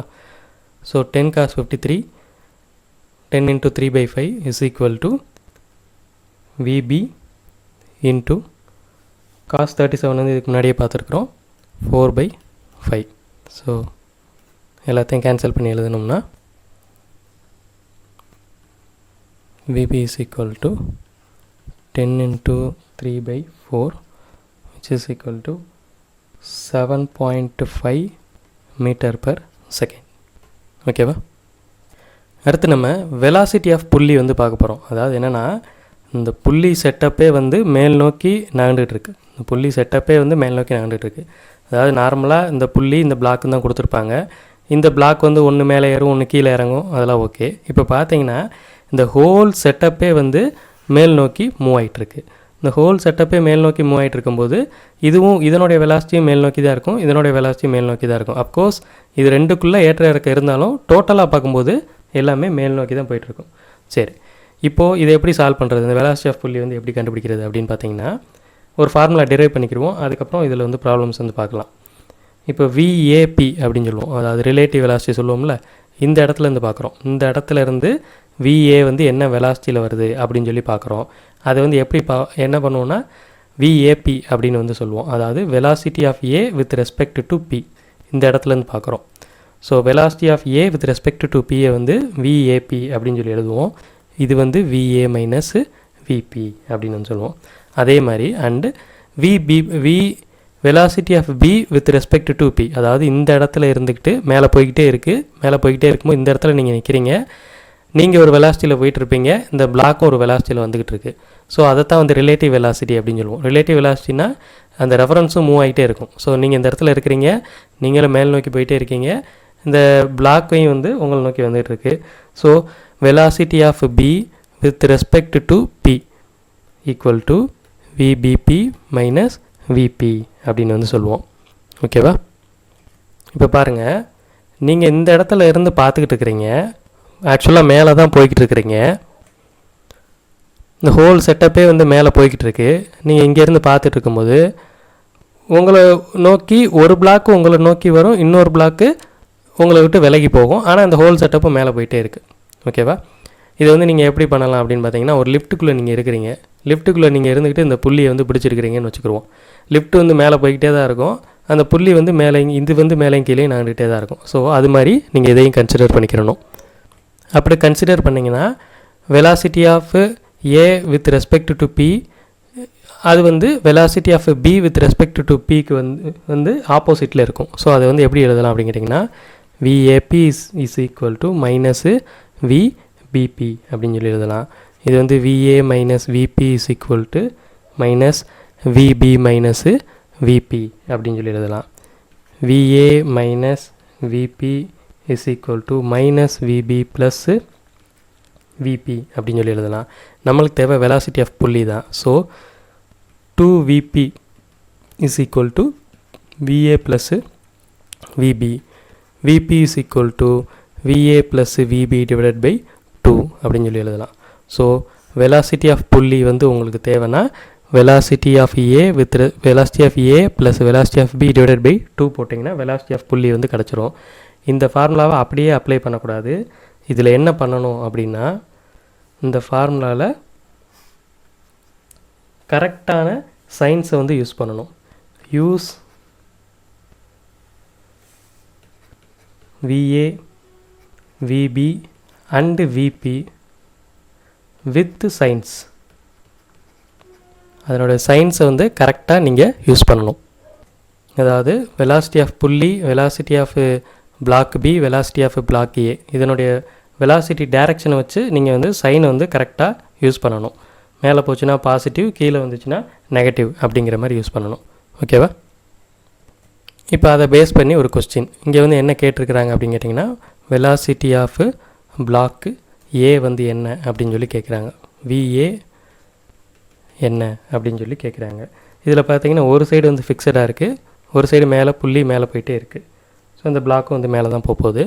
நம்ம வந்து தெரிஞ்ச ஃபார்முலா வந்து ஃபஸ்ட்டு போடுவோம். VB is equal to VA plus VB divided by 2 அப்படின்னு சொல்லி போடலாம். இங்கே விபி வந்து 10 மீட்டர் பெர் செகண்ட் மேல் நோக்கி போகுது. So plus 10 metre per second, சயின்ஸை கரெக்டாக யூஸ் பண்ணணும். அதனால் plus 10 metre per second which is equal to VA plus VB. இந்த இடத்துல விபியில் ஒன்றுமே இல்லை. So VB is equal to 0 அப்படின்னு நம்ம வந்து கன்சிடர் பண்ணிக்கணும். ஏன்னா இங்கே வந்து ஒரு ஃபிக்ஸட் எண்டாக இருக்குது. ஃபிக்ஸட் எண்ட்னா இது வந்து மூவே ஆகாது. இது மேலே இழுத்தாங்கன்னா இந்த இது மட்டும்தான் மூவ் ஆகும். ஸோ விபி வந்து 0 டிவைடட் பை 2. இப்போ VA is equal to 20 metre per second. ஓகேவா? நீங்கள் சயின்ஸ் மட்டும் கரெக்டாக யூஸ் பண்ணிங்கன்னா போதும். இப்போ இந்த கொஸ்டின் பாருங்கள். இதில் விபி வந்து என்ன அப்படின்னு சொல்லி கேட்டிருக்கிறாங்க. ஸோ நம்மளுக்கு தெரிஞ்ச ஃபார்முலா வந்து என்னது? VB is equal to VA plus VB divided by 2. So இங்கே விபிங்கிறது வந்து மேல் நோக்கி போகுது. இதனோட வேல்யூ வந்து கொடுத்துருக்குறாங்க. இதனோட வேல்யூ வந்து 10 மீட்டர் பெர் செகண்ட் அப்படின்னு சொல்லி கொடுத்துருக்குறாங்க. விபி வந்து என்னன்னு சொல்லி கேட்குறாங்க. நம்மளுக்கு தெரிஞ்ச formula VB is equal to VA plus VB divided by 2. ஓகேவா? விபி வந்து மேல் நோக்கி போகிறதுனால plus 10 metre per second is equal to VA வந்து எந்த டைரெக்ஷனில் போகுது அப்படின்னு பார்த்தீங்கன்னா கீழ் நோக்கி போகுது. 5 மீட்டர் பெர் செகண்ட் சொல்லி கொடுத்துருக்குறாங்க. So minus 5 metre per second plus VB வந்து எனக்கு தெரியாது, அதனால் விபி டிவைடட் பை 2 அப்படின்னு சொல்லி வச்சுக்கிறேன். இப்போ VB is equal to 20 + 5 25 metre per second. So இப்படி தான் வந்து இதை கண்டுபிடிக்கணும். ஓகேவா? இந்த ப்ராப்ளம் பாருங்கள். இந்த ப்ராப்ளத்தை பார்த்தோன்னா பயந்துடக்கூடாது. இங்கே என்ன கேட்டிருக்கிறாங்க அப்படின்னு கேட்டிங்கன்னா, விடி வந்து என்ன அப்படின்னு சொல்லி கேட்டிருக்கிறாங்க. வெலாசிட்டி ஆஃப் பிளாக் டி வந்து என்ன அப்படின்னு சொல்லி கேட்டிருக்கிறாங்க. ஸோ இந்த மாதிரி செட்டப் இருக்குது. இதில் வந்து பார்த்திங்கன்னா இது ஒரு புள்ளி செட்டப்பு, இது ஒரு புள்ளி செட்டப்பு, அந்த புள்ளியில் 2 பிளாக் இருக்குது. இது அது 2 புள்ளியும் இன்னொரு புள்ளியில் பெரிய புள்ளியில் கனெக்ட் ஆகிருக்கு. அந்த புள்ளி மேல் நோக்கி மூவ் ஆகிட்டே இருக்குது 7 மீட்டர்/செகண்டில். இவங்க கேட்குறது வந்து வெலாசிட்டி ஆஃப் பிளாக் டி வந்து கேட்குறாங்க. ஓகேவா? இதை எப்படி கண்டுபிடிக்கலாம் அப்படின்னு பார்த்தீங்கன்னா, நம்மளுக்கு என்னென்னலாம் கொடுத்துருக்குறாங்கிறத பாருங்கள். இது 2 மீட்டர்/செகண்ட் மேல் நோக்கி போகுது, 5 மீட்டர்/செகண்ட் கீழ் நோக்கி போகுது அப்படின்னு சொல்லி கொடுத்துருக்குறாங்க. அதே மாதிரி இது 8 மீட்டர்/செகண்ட் மேல் நோக்கி போகுது. இது எவ்வளோன்னு தெரியல. 10 மீட்டர் இது வந்து 7 மீட்டர்/செகண்ட் அப்படின்னு சொல்லிட்டு இந்த பெரிய புள்ளி வந்து கொடுத்துருக்குறாங்க. ஸோ நம்ம இந்த 2 மீட்டர்/செகண்டு இந்த 5 மீட்டர்/செகண்ட் வச்சு இந்த வெலாசிட்டி ஈயோட புள்ளி வந்து ஃபஸ்ட்டு கண்டுபிடிப்போம். அதுக்கப்புறம் அப்படியே ஒன்றா பிடிச்சி போவோம். ஓகேவா? இப்போ வெலாசிட்டி இ வந்து ஃபஸ்ட்டு கண்டுபிடிக்க போகிறேன். வெலாசிட்டி ஆஃப் புள்ளி E is equal to VA plus VB divided by 2. இப்போ சயின்ஸ் வந்து நான் கரெக்டாக யூஸ் பண்ணணும். விஇ இஸ் ஈக்குவல் டு விஏக்கு வந்து மேல் நோக்கி போகுது, ஸோ +2. அடுத்து பார்த்தீங்கன்னா விபி வந்து கீழ் நோக்கி மூவ் ஆகுது, so -5 divided by 2 which is equal to -3/2. So velocity of E வந்து எனக்கு கிடச்சிருச்சு. வெலாசிட்டி ஆஃப் இ கிடச்சிருச்சு. இங்கே எனக்கு வெலாசிட்டி ஆஃப் திஸ் புள்ளி பெரிய புள்ளி வந்து எனக்கு தெரியும். இதை வந்து பின்னு கூட வச்சுக்கிடுவோம். இது வந்து எனக்கு தெரியும். இதை வச்சுக்கிட்டு நான் வெலாசிட்டி ஆஃப் எஃப் வந்து கண்டுபிடிக்க போகிறேன். ஓகேவா? ஸோ வெலாசிட்டி ஆஃப் பி பெரிய புள்ளி is equal to velocity of E plus velocity of F divided by 2. So velocity of E வந்து நான் கண்டுபிடிச்சிட்டேன், -3/2. வெலாசிட்டி ஆஃப் பி வந்து அவங்க கொடுத்துருக்குறாங்க, மேல் நோக்கி போகுது, அதனால் +7 மீட்டர்/செகண்ட். +7 இது வந்து -3/2 ப்ளஸ் VF டிவைடட் பை 2. ஓகேவா? இது வந்து இங்கே 14, இதை கால்குலேட் பண்ணிங்கன்னா 14 equal to -3/2 plus VF. So இந்த VF இஸ் ஈக்குவல் டு, இதை அந்த சைடு கொண்டு போனீங்கன்னா 14 ப்ளஸ் 3/2 31/2, 28 ப்ளஸ் 3/2 அப்படின்னு சொல்லி வரும் 31/2. இப்போது நான் VF கண்டுபிடிச்சிட்டேன், இந்த புள்ளியோட வெலாசிட்டி கண்டுபிடிச்சிட்டேன். ஸோ இப்போ பாருங்கள், எனக்கு இந்த வெலாசிட்டி தெரியும், இந்த வெலாசிட்டி தெரியும். இதை வச்சு நான் டி ஈஸியாக கண்டுபிடிச்சிருவேன். ஸோ அதை எப்படி கண்டுபிடிக்கிறது? வெலாசிட்டி ஆஃப் புள்ளி F is equal to velocity of C plus velocity of D divided by 2. So velocity of F வந்து எனக்கு எவ்வளோன்னு கொடுத்துருக்குறாங்க, 31/2ன்னு சொல்லி நான் கண்டுபிடிச்சிட்டேன். இஸ் ஈக்குவல் டு VC அப்படிங்கிறது வந்து 8 மீட்டர்/செகண்ட் சொல்லி அவங்க கொடுத்துருக்குறாங்க, மேல் நோக்கி போகுது. So +8 plus VD divided by 2. இப்போ இதில் VD வந்து கண்டுபிடிக்கணும். 2 கேன்சல் ஆயிரும். VD is equal to 31 - 8. So VD is equal to 23 metre per second. So இப்படி தான் வந்து கண்டுபிடிக்கணும். ஸோ ஈஸி கால்குலேஷன்னா இந்த மாதிரி டயக்ராம் பார்த்தெல்லாம் வந்து பயப்படக்கூடாது. வெலாசிட்டி ஆஃப் புள்ளி இஸ் ஈக்குவல் டு இந்த 2 வெலாசிட்டி டிவைடட் பை 2 தான். ஆனால் என்னென்னா கரெக்டான சைன்ஸ் வந்து யூஸ் பண்ணணும், இன்க்ளூடிங் வெலாசிட்டி ஆஃப் புள்ளி. வெலாசிட்டி ஆஃப் புள்ளி மேலே போகுதுன்னா அதை பாசிட்டிவில் யூஸ் பண்ணிடணும். அதை மட்டும் கரெக்டாக யூஸ் பண்ணோன்னா நம்மளுக்கு ஆன்சர் வந்து கரெக்டாக வரும். அதே மாதிரி இங்கே நம்ம கண்டுபிடிக்கும் போது என்ன சைனில் வருதோ அதே சைனை தான் அடுத்த ஃபார்முலாவில் வந்து போடணும். அப்படி போட்டோம்னா நம்மளுக்கு வந்து கரெக்டான ஆன்சர்ஸ் வந்து வரும். ஸோ இது வரைக்கும் நம்ம என்னென்ன பார்த்துருக்குறோம் அப்படின்னு பார்த்தோம்னா, ஃபஸ்ட்டு 3 லாஸ் வந்து பார்த்தோம். அந்த 3 லாஸில் 3 லாஸ் எக்ஸ்பிளைன் பண்ணிவிட்டு அதில் லா ஆஃப் இனர்ஷியானா என்ன ஃபஸ்ட் லாவில், செகண்ட் லாவில் F is equal to ma எப்படி வருது, தேர்ட் லாவில் வந்து ஈக்குவல் அண்ட் ஆப்போசிட் ரியாக்ஷன் வந்து பார்த்தோம். அதை வச்சுக்கிட்டு ஈக்குவல் அண்ட் ஆப்போசிட் பேர்ஸு அதெல்லாம் எப்படியெல்லாம் இருக்குங்கிறத வச்சு நம்ம ஃப்ரீ பாடி டயக்ராம் வரைஞ்சி ஒரு சம்மாக வந்து சால்வ் பண்ணோம். என்னென்ன மாதிரி சம் சால்வ் பண்ணோம் அப்படின்னு பார்த்தீங்கன்னா, 2 கனெக்டட் பாடிஸு சம் வந்து சால்வ் பண்ணோம். இதில் வந்து இந்த நார்மல் ஃபோர்ஸ் வந்து கண்டுபிடிச்சோம். சப்போஸ் இது வந்து ஒரு ஃபோர்ஸில் இந்த சைடு தள்ளிட்டு போனாங்கன்னா இங்கே நார்மல் ஃபோர்ஸ் என்ன அப்படிங்கிறத வந்து கண்டுபிடிச்சோம். இதை கண்டுபிடிக்கிறதுக்கு ஒரே ஒரு டெக்னிக் என்னன்னு கேட்டிங்கன்னா, காமன் ஆக்சலரேஷன் வந்து கண்டுபிடிங்க ஃபஸ்ட்டு. அதுக்கப்புறம் ஏதாவது ஒரு இதுக்கு வந்து ஃப்ரீ பாடி டயக்ராம் வந்து வரைங்க. ஏதாவது ஒரு இதுக்கு எடுத்து ஃப்ரீ பாடி டயக்ராம் வந்து வரைங்க. ஃப்ரீ பாடி டயக்ராம் வரையும் போது கரெக்டான ஃபோர்ஸஸ் வந்து அதில் வரைஞ்சி கண்டுபிடிங்க. ஓகேவா? இதுக்கடுத்து இதிலே வந்து பிளாக் வந்து ஸ்ட்ரிங்கில் கட்டி இழுக்கிற மாதிரி, அதாவது இப்படி 2 பிளாக் இருக்கும், இதை வந்து இந்த சைடு ஒரு ஃபோர்ஸ் கொடுத்து இழுக்கிற மாதிரி. இதில் வந்து இந்த டென்ஷன் வந்து கேட்பாங்க. இதுவும் கிட்டத்தட்ட ஒன்று தான். ஒன்றுமே இல்லை. இந்த நார்மல் ஃபோர்ஸுக்கு பதிலாக இங்கே டென்ஷனுங்கிறது ஒரே ஒரு வார்த்தை மட்டும்தான் வரும், மற்றபடி எதுவுமே கிடையாது. இதுவும் அதே மாதிரி தான். காமன் ஆக்சலரேஷன் வந்து ஃபஸ்ட்டு கண்டுபிடிங்க, காமன் ஆக்சலரேஷன் கண்டுபிடிங்க. அதுக்கப்புறம் வந்து டென்ஷனுக்கு கண்டுபிடிக்கிறதுக்கு ஏதாவது ஒரு இது any one free body diagram வந்து வரைங்க. ஏதாவது ஒரு பிளாக் எடுத்துக்கிட்டு அதுக்கு ஃப்ரீ பாடி டயக்ராம் வந்து வரைங்க. ஓகேவா? அடுத்து ரோப் ப்ராப்ளம் வந்து பார்த்தோம். ரோப்பில் வந்து பார்த்திங்கன்னா இந்த மாதிரி ரோப் இருக்கும். இந்த ரோப்பில் ஒரு பாயிண்டில் வந்து என்ன டென்ஷன் அப்படின்னு சொல்லி கேட்பாங்க. இதில் நீங்கள் என்ன கன்சிடர் பண்ணணுன்னா, இந்த ரோப்போடைய லீனியர் மாஸ் டென்சிட்டி வந்து நீங்கள் வந்து கண்டுபிடிக்கணும். λ = m/l அப்படிங்கிறத நீங்கள் கண்டுபிடிச்சி வச்சுக்கிறணும். அதை கண்டுபிடிச்சி வச்சுக்கிட்டு நீங்கள் ரோப்பை எப்படி பிரிக்கிறீங்களோ அதுக்கு தகுந்த, இப்போ சப்போஸ் இந்த ரோப் வந்து 3 மீட்டராக இருக்குன்னா இதில் λ = m/l கண்டுபிடிச்சி வச்சுருவீங்க.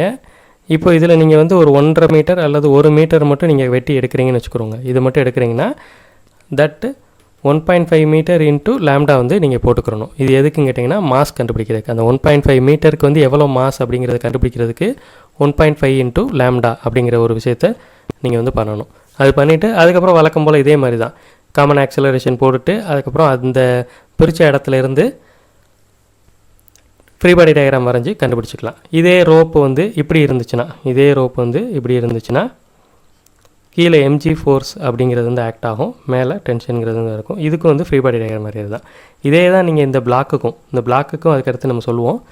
இப்போதைக்கு இந்த ரோப்பை வந்து இப்படி ஞாபகம் வச்சுக்கோங்க. கீழே வந்து mg ஃபோர்ஸு, மேலே வந்து டென்ஷன் ஃபோர்ஸு. எந்த சைடு ரோப்பு மூவ் ஆகுது, சப்போஸ் மேலே மூவ் ஆச்சுன்னா t - mgன்னு போடணும், கீழே மூவ் ஆச்சுன்னா mg - tன்னு போடணும், = ma இப்படின்னு போட்டு நீங்கள் வந்து கால்குலேட் பண்ணணும். அடுத்து புள்ளி வந்து பார்த்தோம். இதுக்கடுத்து வந்து புள்ளி வந்து எதுக்கு யூஸ் பண்ணுறோன்னா, நம்ம எஃபோர்ட்டை வந்து கம்மி பண்ணுறதுக்காண்டி தான் யூஸ் பண்ணுறோம். புள்ளி வந்து இந்த மாதிரி இருக்கும், தமிழில் கப்பின்னு சொல்லுவாங்கன்னு சொல்லியிருக்கிறேன். இதில் இந்த மாதிரி ஒரு சிஸ்டம் இருந்துச்சுன்னா இந்த சிஸ்டத்துக்கு பேர் அட்வுட்ஸ் மிஷின் அப்படின்னு வந்து சொல்லியிருக்கிறேன்.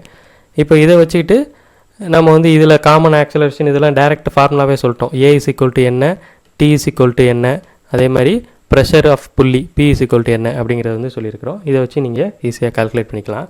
இதுக்கடுத்து நம்ம என்ன பண்ணோன்னா வெலாசிட்டி ஆஃப் புள்ளி வந்து கண்டுபிடித்தோம். அதாவது இப்போது ஒரு பிளாக்கு, ஒரு புள்ளி இன்னொரு பிளாக்கு கீழே இருக்கும். இந்த பிளாக் ஒரு வெலாசிட்டியில் போச்சுன்னா VA, இது பிளாக் A, இது பிளாக் B. இது ஒரு வெலாசிட்டியில் போச்சுன்னா இது என்ன வெலாசிட்டியில் இங்கே வரும் அப்படிங்கிறத கண்டுபிடிக்கிறத சொல்லி கொடுத்துருக்குறோம். அதே மாதிரி வெலாசிட்டி ப்ராப்ளம் வந்து இந்த புள்ளிக்கு வந்து சொல்லியிருக்கிறோம். ஹோல் புள்ளி செட்டப்பே வந்து மேலே போச்சுன்னா, இப்படி மேலே ஒரு வெலாசிட்டியில் மேலேயோ கீழே போயிட்டு இருந்துச்சுன்னா அதை வந்து எப்படி கண்டுபிடிக்கிறதுன்னு சொல்லி ஒரு ஃபார்முலா வந்து சொல்லியிருக்கிறோம். அதில் வந்து கரெக்டான சயின்ஸ் மட்டும் யூஸ் பண்ணணும் அப்படின்னு சொல்லியிருக்கிறோம். ஸோ நியூட்டன்ஸ் லாஸ் ஆஃப் மோஷனில் வந்து பெரும்பாலான ப்ராப்ளம்ஸ் வந்து நம்ம கவர் பண்ணிட்டோம். எந்த ப்ராப்ளம் கவர் பண்ணலை அப்படின்னு பார்த்தோம்னா ஃப்ரிக்ஷன் வச்சு இன்னும் கவர் பண்ணலை. ஸோ இப்போ வரைக்கும் ஃப்ரிக்ஷன் இல்லாமல் நம்ம ப்ராப்ளம் வந்து பார்த்துக்கிட்டே வந்திருக்கிறோம். இதுக்கு அடுத்து வந்து ஃப்ரிக்ஷன் வச்சு பார்ப்போம். ஒரே வீடியோவை போட்டால் அது 3 மணி நேரம் 4 மணி நேரம்னு போகும். ஸோ அதனால் ஒரு 2 ஹவர்ஸ் வீடியோவாக கூட பிரிச்சுக்குருவோம். இது ஒரு 1 ஷாட் வீடியோ, இன்னொரு 1 ஷாட் வீடியோ வந்து போட்டுக்கிடுவோம். ஸோ இதையும் நீங்கள் வந்து என்ன பண்ணணுன்னா தனியாக நோட்ஸ் மாதிரி ஃபுல்லாக எழுதணும். இதை எழுதி வச்சுக்கிட்டு ப்ரீவியஸ் இயர் கொஸ்டின்ஸை லிங்க் பண்ணி நீங்களாக சால்வ் பண்ணி பாருங்கள். தெரியலைன்னா மெயில் அனுப்புங்க, அந்த சம் வந்து தனியாக சால்வ் பண்ணி காமிப்போம். ஓகேவா? தேங்க்யூ.